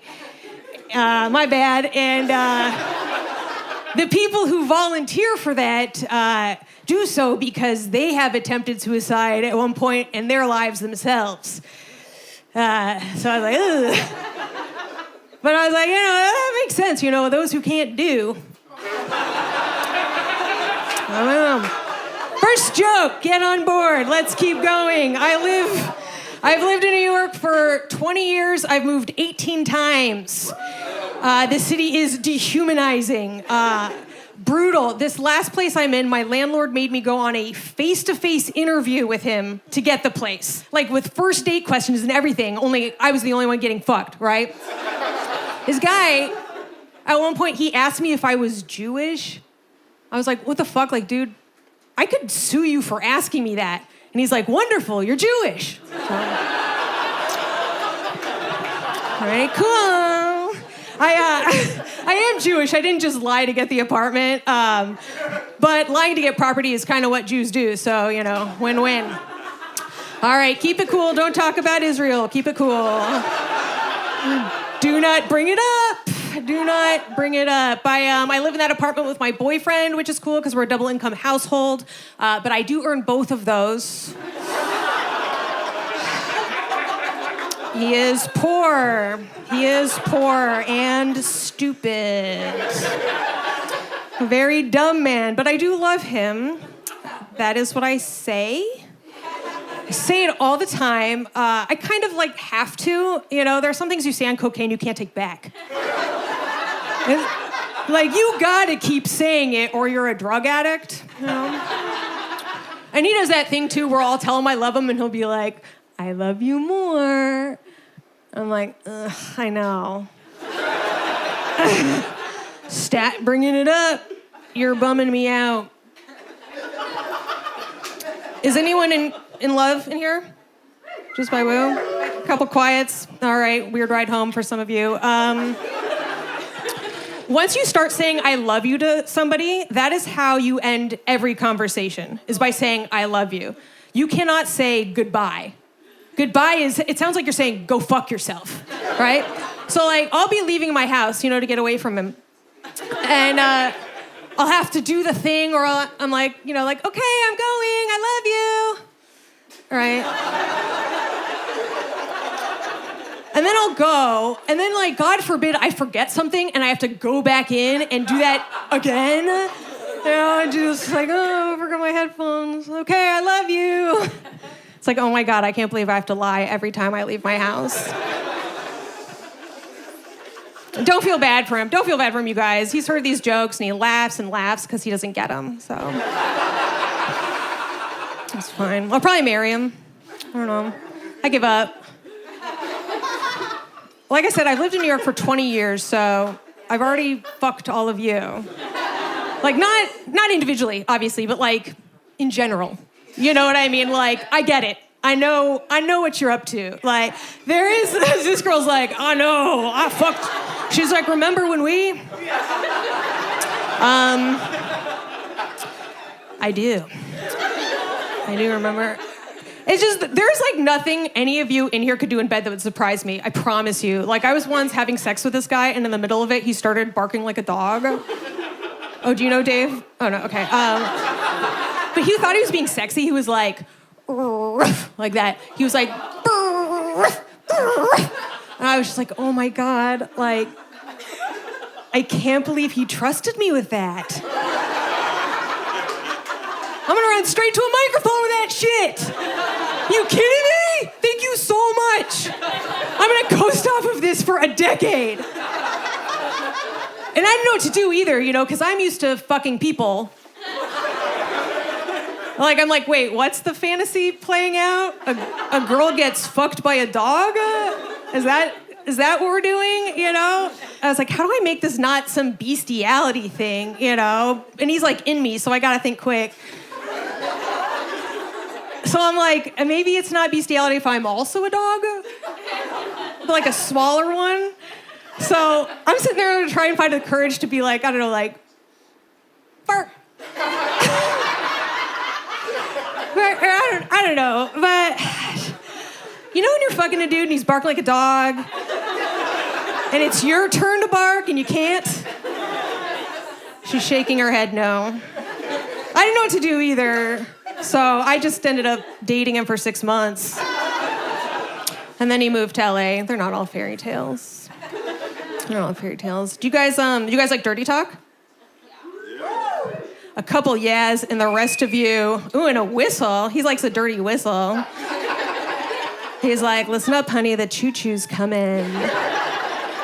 We're gonna run a train. A couple people were vocal about it. Some of you were silent, which means you also like dirty talk. But you like it how I like it, where it's like, yes, but you do it. I love dirty talk. I hate to reciprocate it. I think it's so embarrassing. Like, I think the worst thing you could say to me in bed is, what? No, we will not be repeating whatever that was. You should have heard me the first time, Grandpa. We will not be trying that again, because it can go so wrong, you know what I mean? Like, cause, like, you can't have it, like, super scripted, or then it's, like, too predictable, and you have to be banging someone who can read. You know, it just can go so wrong. Like, I was once having sex with this guy, and we get to the end of our show, let's call it. And he leans in, and he goes, where do you want me to come? And I was like, fuck, I have to pick. Fuck.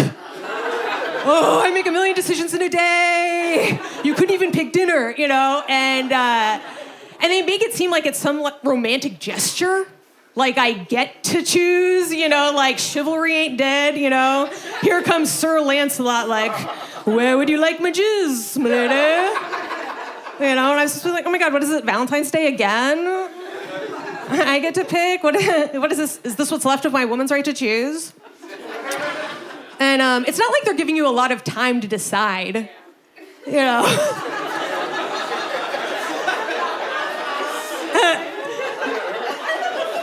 You can't be like, can I sleep on it? But you will. You will. Here's why it's a bullshit question, is by the time a guy asks, where do you want me to come? They already know where they want to come. They just want, men, okay.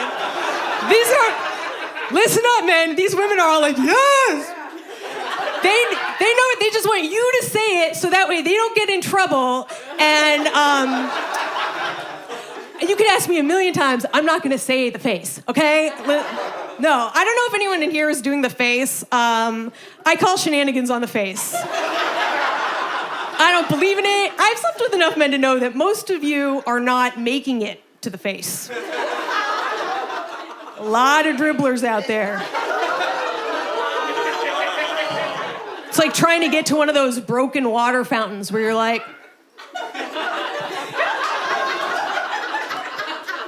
I think it's coming out. It's like, oh, you want to come on my face? Great. Now I gotta like climb on down there, Stick my face right up to the tit like a puppy looking for the nipple. Just, good job, honey, you did it. So where do you want me to come? I don't know, how about the trash can? I'll bring it right to you. We can save that jizz a 9-month trip. That's a dumpster baby joke, not an abortion joke, Brooklyn. And that joke, I carry the baby to term, then I give birth to it, then I throw it out in the trash. My joke, my choice. I have to get out of here. One more thing, though. I'm from Arizona, so I've done cocaine with my dad. I love cocaine. I haven't had fun the last 40 or 50 times I've done it. But I cannot say no to it. You know, you could offer it to me on a spinning bike tire. I'd be like, I got it. It's coming back. It's coming back around. It's coming back. I didn't mean to do coke with my dad. That was kind of a Thanksgiving miracle. I was home for the holidays, and I was snooping through my mom's old closet. My parents are divorced, like all of yours, and she left a lot of really cool stuff behind. She was out in a real rush. So I was looking around, and I find this Coke mirror that hadn't been there before. And I know it was a Coke mirror because it was huge, and it was covered in Coke. So I'm not just gonna walk away. I start doing gummers off of it. Like, I'm just like, waste not, want not, you know? Like, I'm like, like it's my last day in Los Angeles. And I'm like going to town on this mirror. My dad catches me. He shows up in the closet doorway, and I'm like, oh, fuck, I'm busted, right? And then I'm like, wait, no, you're busted. Like, you're the one who raised a daughter who's licking a cocaine mirror. Like, et tu, dada? And he was like, he's like, fuck, Micah, you like cocaine? I'd be like, yeah, everybody does. And then he surprised me. He's like, well, do you want to do some? And I'm like, no, just give me some. Like, we're not gonna do some. You know, that's like fucking grimy. Because you know when you're doing coke regular style, not with your dad? You're at a bar and you're getting all yacked out. You start saying crazy shit you would never say if you were sober. You know, going up to strangers being like, you know, I was a virgin when I graduated high school. Now I only fuck professional hockey players. Or like, whatever's your truth, right? Oh, but he's like being super insistent. He's like, the first round's free. I'm like, fine.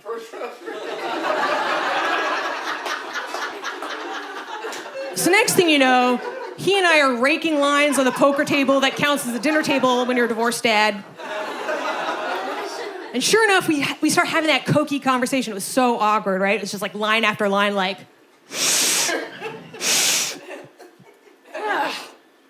remember Mom? The fuck was that about? You guys look so good. I'm so happy to be here with y'all. You look so good. I'm a practicing member of the eligibility community. Thank you. You're welcome for my service, active duty. Yeah, it was a journey. It was a journey. I used to be a stud. For the two people who knows what that means. The rest of you, a stud in a black lesbian relationship. There's often two parties, right? There's one that's more feminine presenting, and then there's the one that resembles Brittany Griner. That's the one I used to be. And if you don't know who that is, that's the lesbian we traded for an arms dealer. I need y'all to keep up. I'm not here to give you news. I used to be that one. Let me tell you, it's a hard life. It was bad. You know, I was walking around looking like Travis Twat. It was bad. I had my dick in my pants. It was bad times. Yeah, I remember the day that it switched for me, because it's actually really tough presenting masculinely in the world that we live in right now. It's unfortunate, right? I was out. I was stopped at a store. This man sees me dressed in men's clothing. That's just how I feel beautiful. He looked at me. He said, oh, you want to dress like a man? I'll fuck you up like one. Y'all, my response? Back up, I'm the princess. I hit factory reset so hard. I was not ready. I ain't got no gangster. I have no gangster to present this way. I used to be a, hard L, lesbian. Anybody else in here? Good for you, you're strong. You must be young. I can't. Now I'm a soft Q. My financial situation doesn't allow for me to be the lesbian I want to be. They didn't tell you that when you're the boy one. That shit is expensive as hell. You guys are laughing. Yo, I had to join a polyamorous couple just to make ends meet. I didn't like them, rent is just high. You know, and I, like the rest of my generation, I've got ADHD. I can't keep up in these threesomes, okay? I know some of y'all are freaky, I can tell, you freaky Led Zeppelin shirt. You're freaky as hell, I felt the aura. Clear your search history, clear the porn. It's disgusting. I'll tell you real life, there's too much going on in these threesomes. Twist it, bop it, suck it, stop it. I cannot keep up. I can't keep up. I'm gonna let you guys in on a secret too. All of the gays don't like each other. Did y'all know this? There is a civil war under the rainbow. For real. I had to learn that. I learned that when I was like, okay, when I moved to this coast, I was like, I want to move to the gayest country on earth, West Hollywood. Right? Oh, they got me. They got my dumb ass. It's nothing but men in booty shorts. They got me.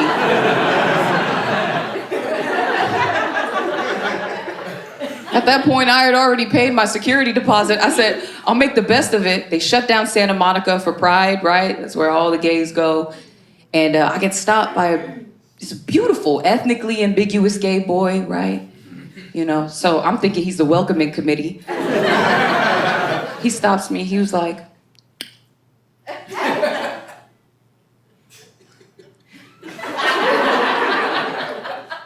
oh my God, babe. You give me NorCal vibes. See, half of y'all confused. I was confused too. So I asked him, I said, hey man, what does that mean? Y'all, and he said, like poor, and skips off into the sunset. I was so confused. I was like, how did he know? So many things went through my head, you know? I couldn't get anything quick enough off my feet. I couldn't even be racist quick enough. He was so vaguely beige, I couldn't tell what he was. Y'all know what I'm talking about when you're in the car and somebody cuts you off and you be racist a little bit. All the lights are on, I can see everybody's face in here. I know we've all done it. This is a safe space. The car's the one place it's okay. The car is But I couldn't even do that, right?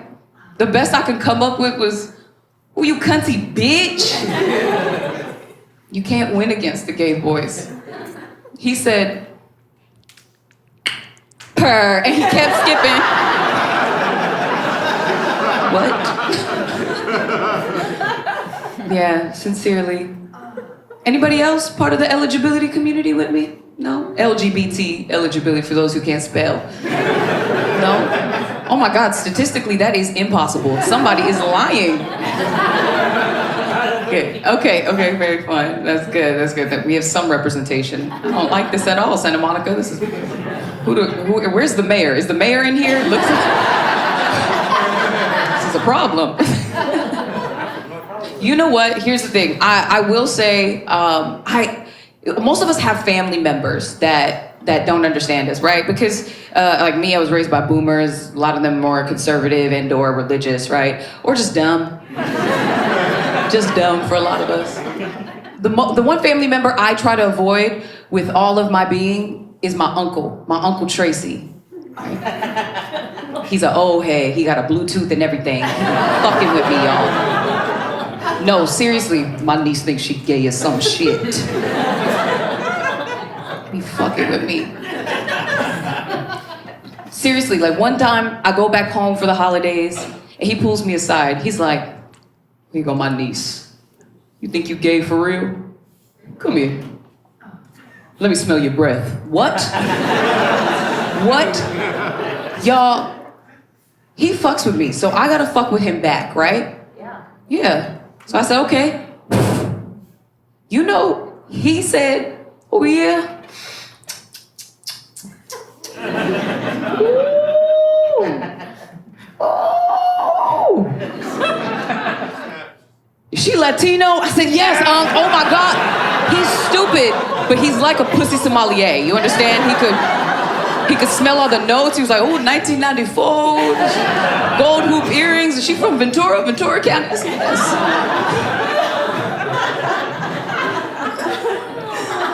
So dumb. So dumb. It's the dad's side of the family. For anybody who's wondering, Japanese and black. I know, a lot of people like to guess my ethnicity. I hate it. One time I was stopped, this man, he looked at me, he said, I can see the Asian through the darkness. I said, excuse me? What? Asian mom. Because it's never the dad.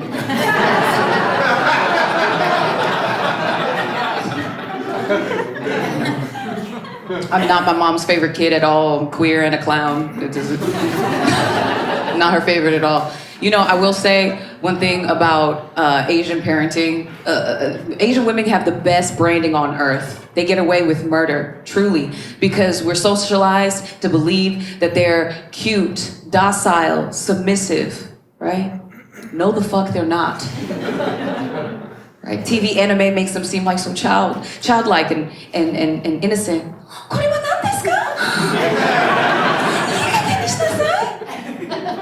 Y'all, if I was doing anything other than my schoolwork, my mom was easily the villain in every anime, you understand? She would kick in my door, but somehow her back would be turned.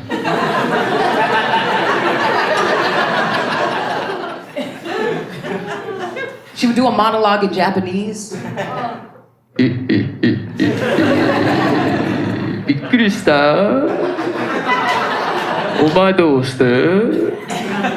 this is how I knew she was going to whoop my ass, because she did a lot. I would hear in the distance. Round one, fight! I'm having a fun week. I did dinner with a group of my gay friends this week, and I will say this with confidence. Gay men are the best of us. Yeah, okay, some of you agree over here, and then a lot of homophobia on that side. Okay, good to know where we stand. Interesting choice, Brooklyn. No, I love it, because it's masculine energy without the threatening vibe, you know? Like, I walked into dinner, they were like, oh, the hair, the makeup.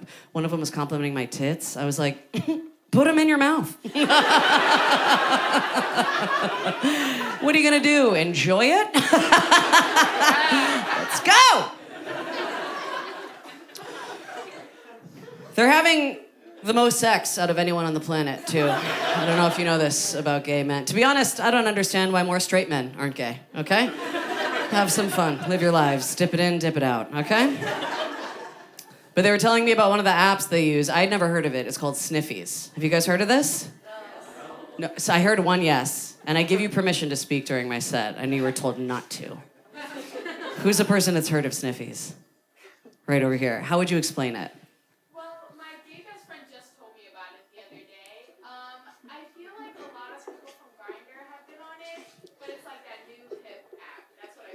Okay, yeah, I'll take it. Thank you for really taking your time with that.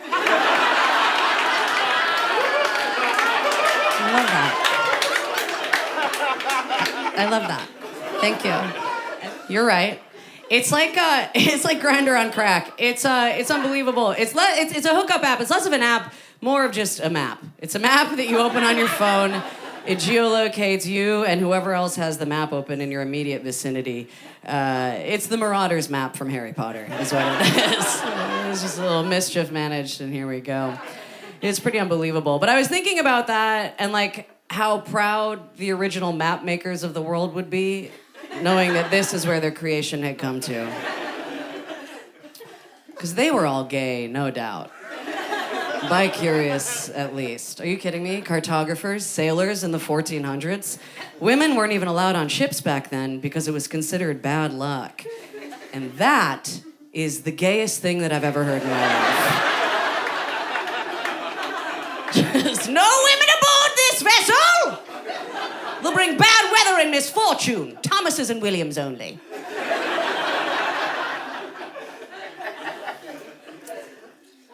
We had a fun week, though. We did dinner together, and then we went to see a movie. We saw Amelia Perez. Have you guys seen Amelia Perez?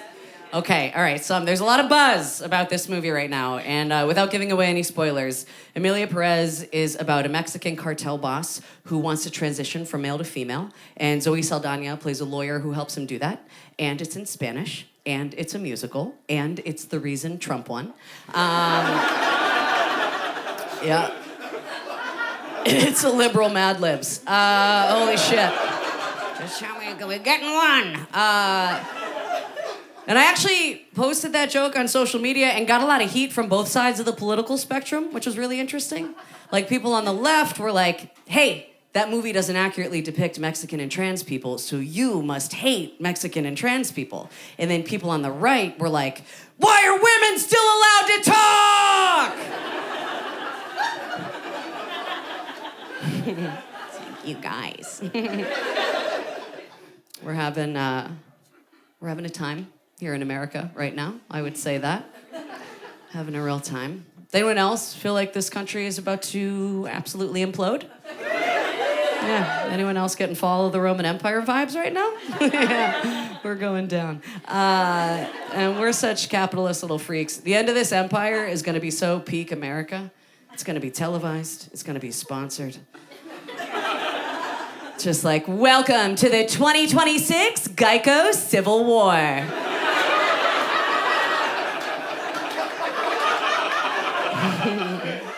Halftime show by Lady Gaga.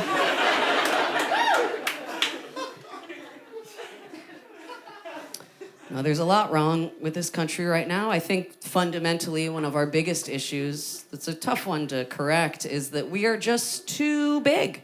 We're too big of a country. We are the size of Europe, okay? Europe doesn't have one person in charge of Portugal to Croatia. What the hell were we thinking? We should have just kept it to the 13 Origis, okay? Kept it a tight little Scandinavian strip, all right? But our founding daddies got a little greedy, okay? And they were daddies, by the way. Hamilton was a father, but Benjamin Franklin? You're kidding me? Those little spectacles and his lightning tricks? That was a daddy. You know that little pervert invented the catheter? Did you know that? Old B. Frankie just walking around, just, nah, give me your piss hose.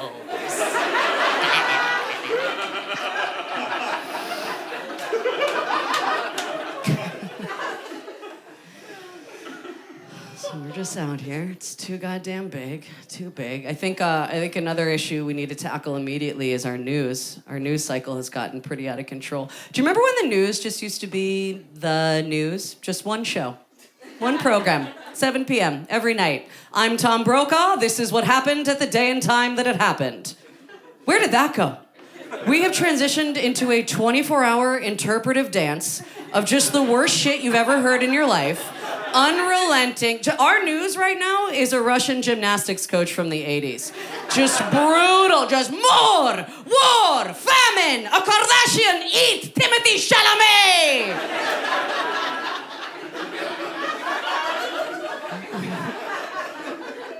It's insane, man. It's so crazy. We're all like getting our news from social media too. That feels weird, doesn't it? Just like everything's boiled down to like millennial and Gen Z terminology. Here's what I've like essentially gotten is that like the left is just like the party of no worries if not, you know? And then the right is just the party of like, it's lit, because everything will burn. Everything will burn under this administration. But we're here, we're just, I don't know, we're all just out here scared and pissed off at each other and just we're all in need of therapy right now, I think. Does anyone here go to therapy? Okay, I love that. I love that. I think therapy should be free and mandated, to be honest. Absolutely. Absolutely. But I do think we need to get creative on how we implement that. People talk about defunding the police. You know, I don't know if we need to defund the police, but I do think every police officer needs to get their master's in counseling. Therapy police? Are you kidding me? You get pulled over for speeding? You have any idea how fast you were going? What are you running from?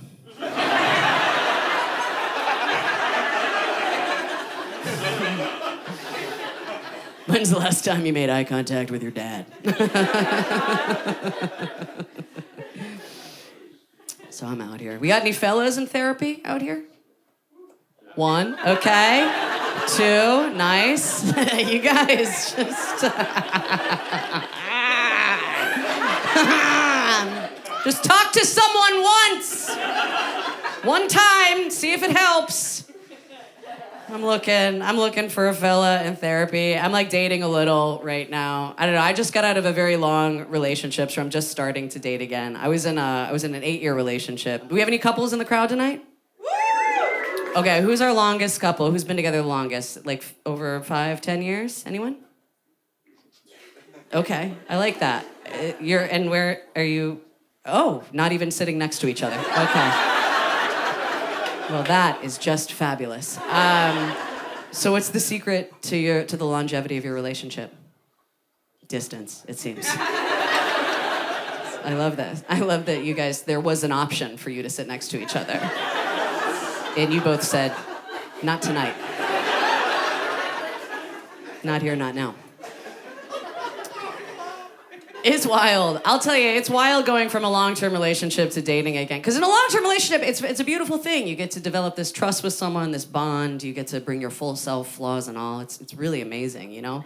Like, I was at the level of comfort with my ex-boyfriend where we were just like, you know, we were living together for many years. We were at this level of comfort of just like period underwear drying on every doorknob in the apartment. Every doorknob covered in it.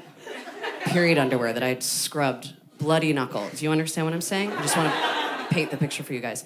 To go from that level of comfort to sitting across from a man on a first date, just like, you played baseball in high school? Wow! I'm excited to be back in America. I spent the summer in Europe. I was in Scotland for the summer, which Scotland's really nice. It's so fun. There was a spider that lived in my bathroom in Scotland, so I would go to the kitchen to get a knife, you know, to like stab him because it's so hard to find a gun there. And that's why I'm here. I'm here to get a gun.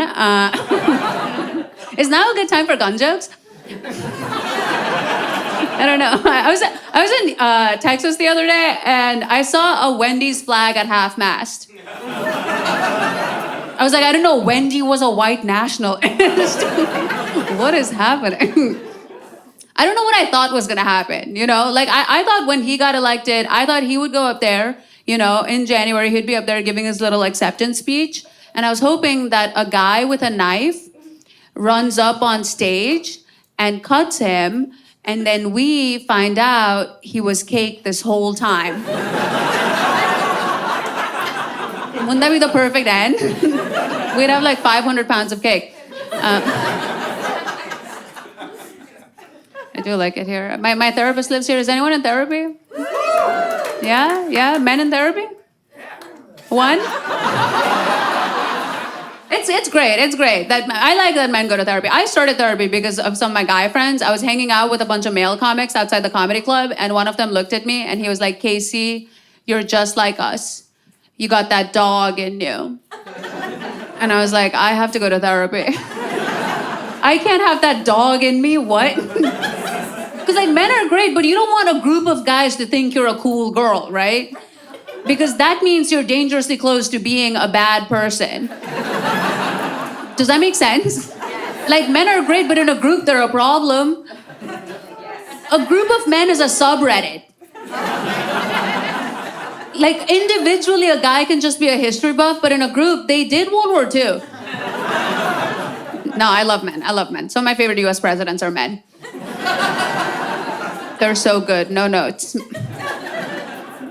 I am in therapy. I told my parents that I go to therapy, and my parents were like, why are you in therapy? And I was like, oh, do you two remember when I was a kid and you guys raised me? You were there. I mean, not emotionally. No, my parents are great. I hang out with my dad a lot, not because we're close. We just have a mutual friend in common, my mom. So we hang, you know?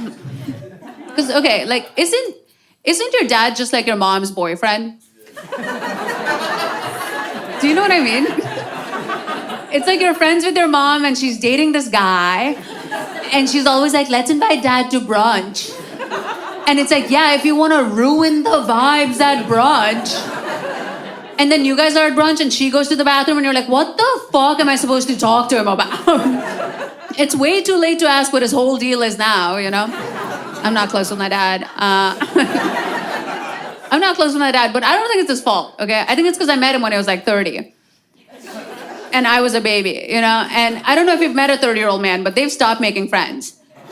Men make friends when they're like 19. They're like, this is Dylan, he's my boy for life. And they don't know what Dylan does for work because it's gay to ask. That's what Don't Ask, Don't Tell is about, okay? My dad tries, but he always talks to me like we're two strangers who met at a party and there's a lull in the conversation. You know, he's always like, so, how old are you? I'm like, don't worry about it. It's my birthday party.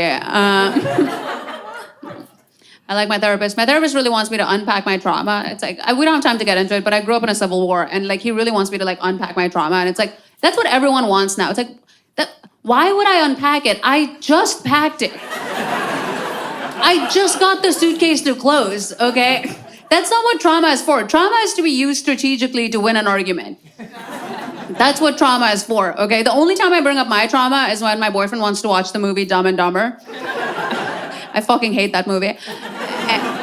And he'll be like, it just reminds me of being like a carefree child. And that's when you say, you know, some of us didn't have a good childhood. And before you know it, you're watching Whiplash, baby. That's how you use trauma. I do have a boyfriend. I just moved in with my boyfriend. Has anyone else made like a huge mistake recently? It's awful. We fight all the time. And he told me that the reason we fight so much is because I always have to win, which is, you know, I think what a loser would say. It's like, yeah, I also don't want to be right all the time. I wish you knew stuff. But he doesn't. He's stupid. We get into like really dumb arguments. Okay, like the other day we got into an argument because he was like, I love you. I love every part of you, even the parts others find ugly. I was like, who the fuck have you been talking to? Name names, you bitch. It's like men don't know where to end a sentence. Do you know what I mean? Like the other day he looked at me and he was like, you are so beautiful. Has anyone ever told you that? I was like, I'm 29 years old. Why would no one ever have told me that? What do you think, you're some quirky guy who likes an ugly bitch, dude? You think I've never been added on Facebook by an older Indian man? What the fuck? You guys done that? Okay.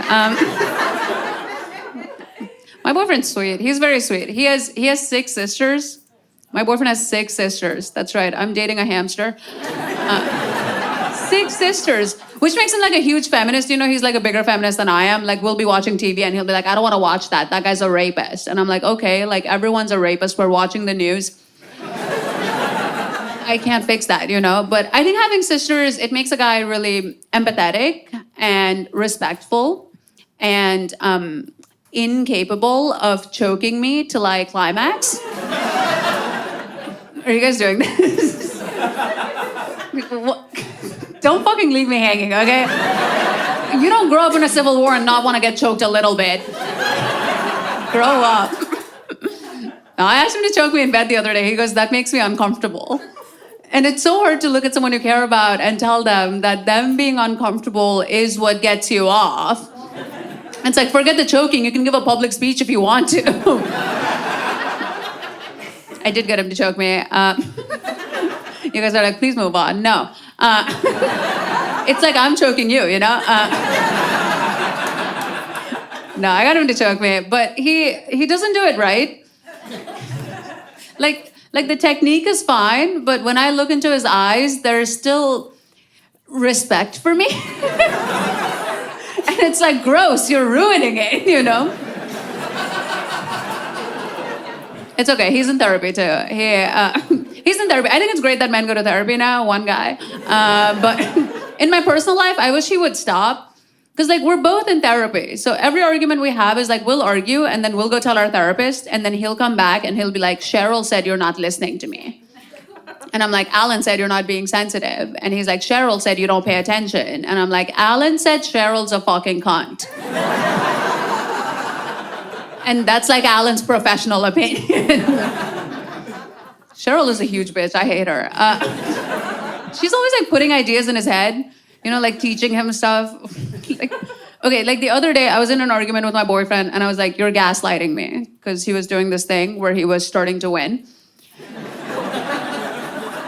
So I was like, you're gaslighting me, because whoever says that first wins. You guys should try it, okay? And he goes, that's not what gaslighting means.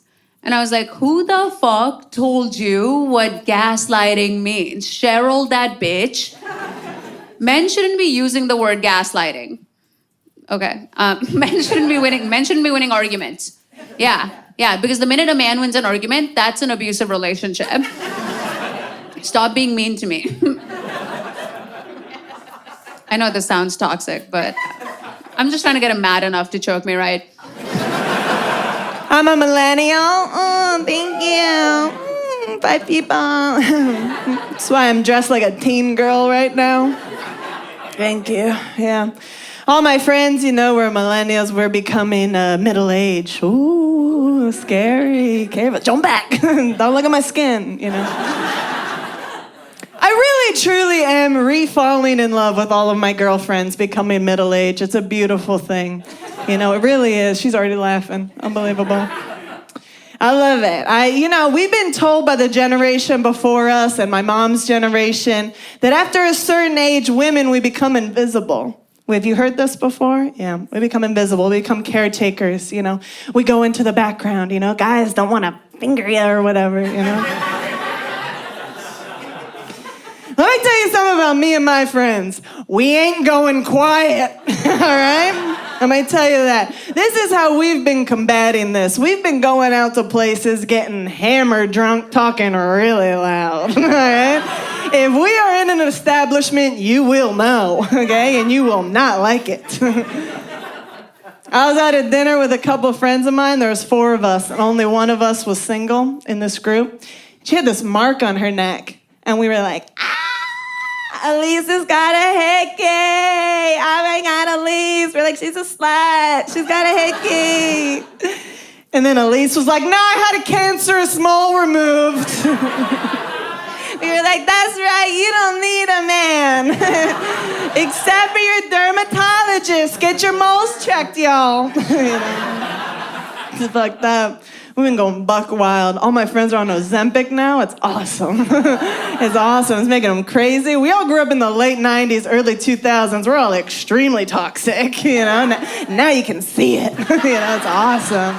I love it. It's making my friends crazy. My friend said this the other day. She was like, my boss is so skinny. I just trust her. What the fuck? You trust a skinny woman? Why? Because she hasn't been swooped up by a hawk yet?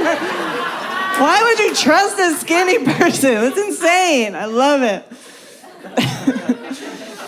And I don't know, because now like a lot of them are becoming moms, right? I don't know when any of them are gonna cry. I love it. You never felt more alive than going out with a hormonal woman, you know? I went to a Broadway show, and before the show we were flipping through the little pamphlet they give you and it has all the ads for the other show.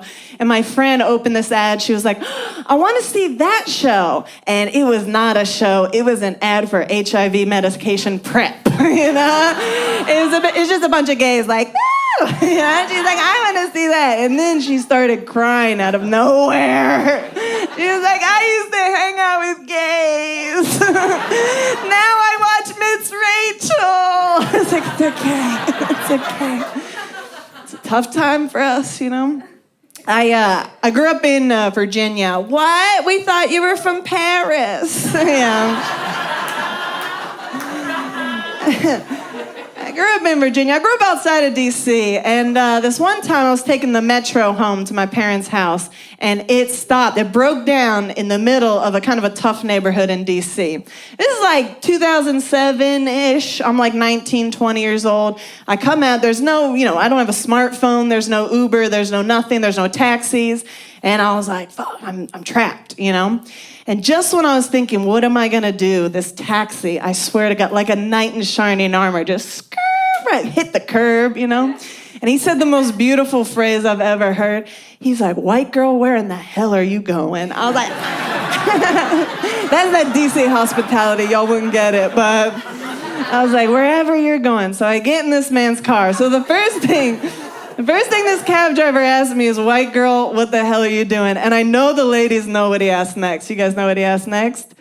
Do you have a boyfriend? Right? All right, listen, this man, if it was the 80s, I probably would have gone with it, you know? But this is 2007. I was like, I have so many boyfriends, you know? But this didn't stop him, all right? He was hitting on me the whole entire cab ride. The first thing he tries, swear to God, this man looks back at me and he goes, let me ask you something. You like shrimp? Something about me, I fucking love shrimp. I need a pound of shrimp right now, you know? He's like, you like shrimp? He's like, let me tell you, I bust out laughing in this man's face, right? He said, if you were my girlfriend, you'd come home from a long day of work, I'll make you some shrimp Alfredo. I'm laughing. I'm 20 years old. I'm like, that sounds great, buddy, you know, hilarious. At one point in this drive, he asked me, he's like, you like jewelry? If you were my girlfriend, take you to K Jewelers. Buy you something real nice, you know? I'm laughing. Tears are streaming down my face, you know? I'm like, this is hilarious. This is the funniest thing that ever happened to me. I was 20 years old, you know? Now I'm 37. Like, did I just let the love of my life slip through my fucking hands? This man had a job. He had jewelry money. He could cook. What the fuck? I married a comic.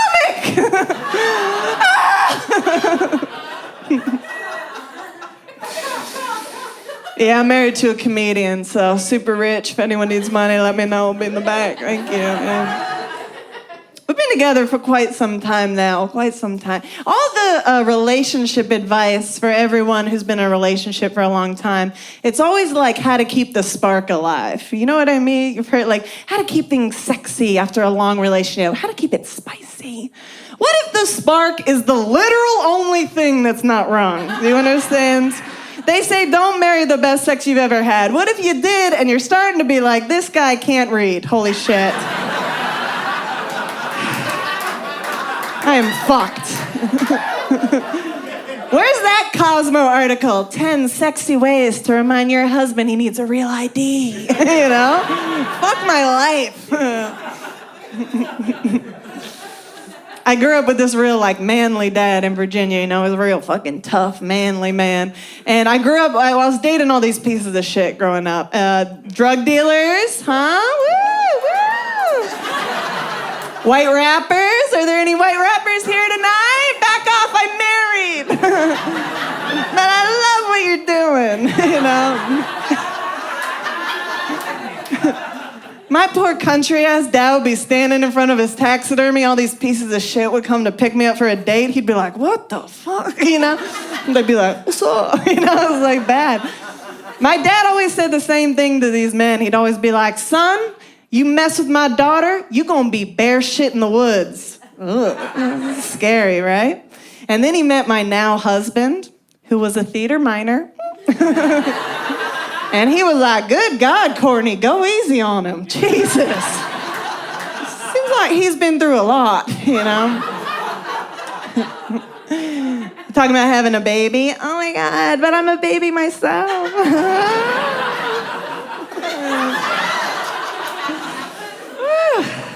I don't know if it's gonna happen. Not for any like medical sad reason. It's just because my husband thinks Obama impressions are funny again. I'm so tired. He's like, no, honey, it's been long enough. It's come full circle. They're funny again, I swear. He walked in our bedroom the other day. He was like, Sasha, Malia, I felt my egg go back up. It was like, please don't do this. Please. We can't be trapped like this. Okay. You guys are fucking electric. I love this fucking skirt. Oh. Don't look at my butt. Okay. Or my pussy. Okay. Okay. I'm having fun. All right. I used to work in the fashion industry. Do not look at my outfit. Okay, so this is 100% true. I worked in the fashion industry. I specialized in lingerie. That's true. Stop. Who's a slut? Right here. Okay, thank you. That is 100% true, but I worked for big corporations, okay? And so I would have to be like very professional, but the reality was I had boobs and butts in my face at all times. That's 100% true. It's a real thing. Do you guys wear underwear? Can you guys see me? Okay, yeah. Everyone's too horny now, slipping off their chairs, yeah. So we gotta be really professional about all these things. So we would come up with different words to say like kind of sexy thing. Like instead of nipple, we say apex. Yeah, it's true. We'd say like, can you bring the neckline up? I can see her apex, you know, and everyone's like, her nips out, you know? But it's classy, you know, not weird.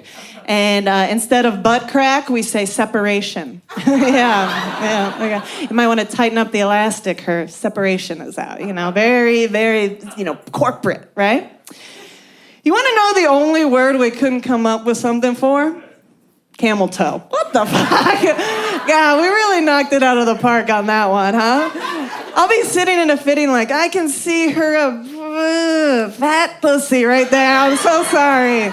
I'm so sorry. God, this feels uncomfortable, right? Yeah.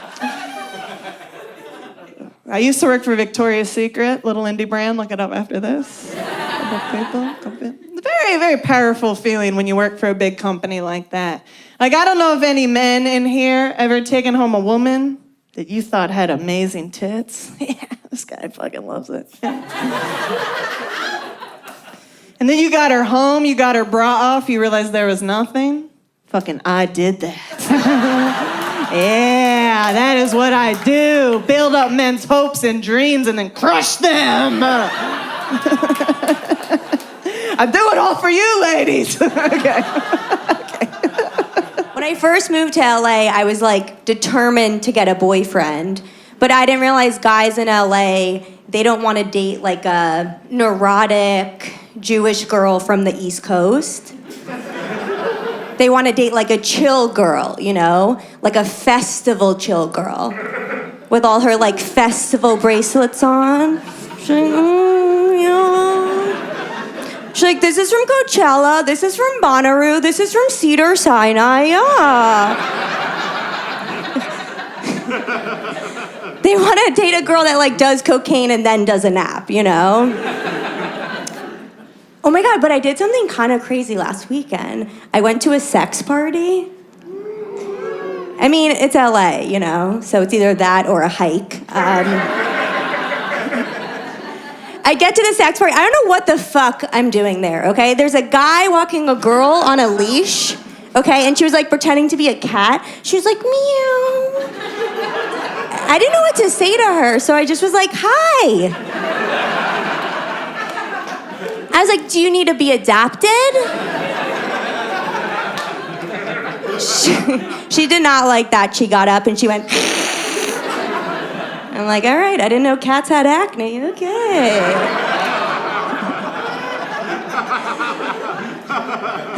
But then at the sex party, there was like an icebreaker. It was very weird. There was an icebreaker at the sex party, and some people had keys and other people had locks. And when this guy's lock didn't match up with my key, I just turned into like an 80-year-old Jewish woman. I just went, what are you gonna do? So this weekend I'm going on a hike. That's what I'm doing. I like to ask my mom for dating advice. She's a Jewish woman in New York. She's a fitness instructor, so she's got like a very strong camel toe. We're very close. I always ask her advice about dating, and she tells me the same thing. She'll be like, honey, like, what do I know about dating? Listen, I've been married to your father for 30 years. I've only ever slept with 2 people, and the first was your father. I'm like, what? And then she'll be like, no, you know me. I'm not good at math. I'm like, I think every slut says that. Someone's got a slutty mom. He liked that one. Okay, I don't know what is going on with the internet. But the internet hates female stand-up comedians, okay? Anytime I post a video of myself on Instagram doing stand-up, people will write like the meanest comments, okay? And my mom really wants to defend me on these comments, right? But she's a boomer, so she doesn't really know how to use Instagram. So she thinks she's commenting on the mean people's comments, and then she just ends up commenting on my videos. So her comments will read, "Take this down." Nobody asked for this. This one was my favorite. "I'm her mother and I hate this." That one has like 14,000 likes, by the way. That one did better than the actual video. Oh, but my mom recently gave me this little cute like gold Star of David necklace. And I was walking down the street and this older guy stopped me, looked at the necklace and just went, "Shabbat Shalom." But the thing is, like, I'm not like that type of Jewish. Do you know what I mean? Like, that doesn't really resonate with me. Like, if he would have been like Bloomingdale's, I'd been like, "Oh my God, Mazel." You know, my mom got me this necklace at Saks Fifth Avenue. If you guys know that story, you're also culturally Jewish. I don't know. I'm dyslexic. Any people here have dyslexia? One person. Okay, what about people who have ADHD? Oh yeah, everyone wants that one, right? Everyone wants the ADHD one. It's the cool one, right? It's the one where you have a reason why you have an excuse, why you're late, why you're a bitch. But no one wants the excuse of "I can't read," you know? I'm sick of it for us. You're all over TikTok and telling me you discovered you have ADHD. I don't care. All we have is Tom Cruise. It's horrible. Anyway, I was so dyslexic when I was younger, I actually had to go to a special school for people with learning disabilities. I don't mean to brag, but I was the hottest girl at the learning disabled school. Thank you. Every day I got all these love notes. It was great. I couldn't read any of them, but it was fine. I was the hottest girl. I wasn't the sluttiest.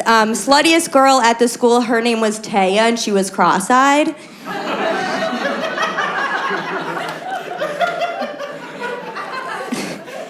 And she'd always come in bragging, being like, "I just had a threesome." I was like, "No, bitch, you're seeing double."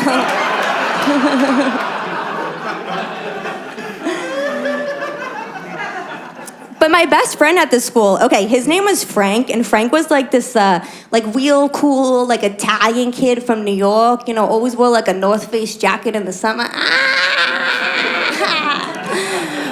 We had no idea what Frank's disability was, no idea.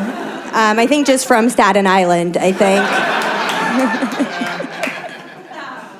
But everyone at this school was so weird. Like, even the principal, first day he comes up to me, he's all wide-eyed. He's like, "You know, I actually used to be a student here." Yeah.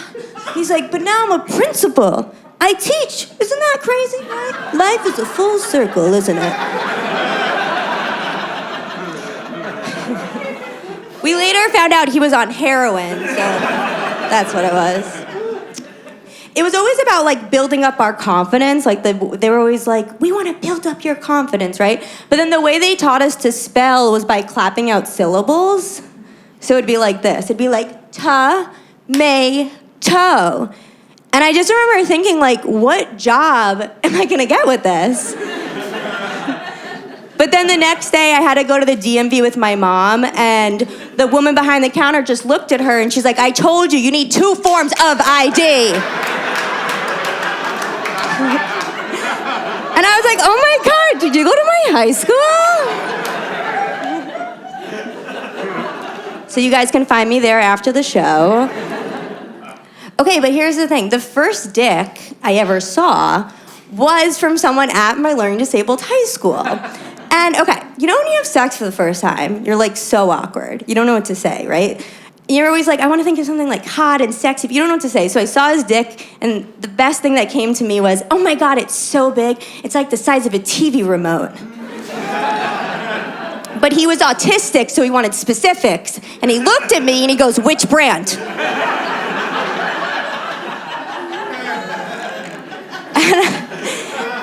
And I was trying to think of like the right size for him, and I was like, oh, yours is kind of like Cox. Do you guys know that brand?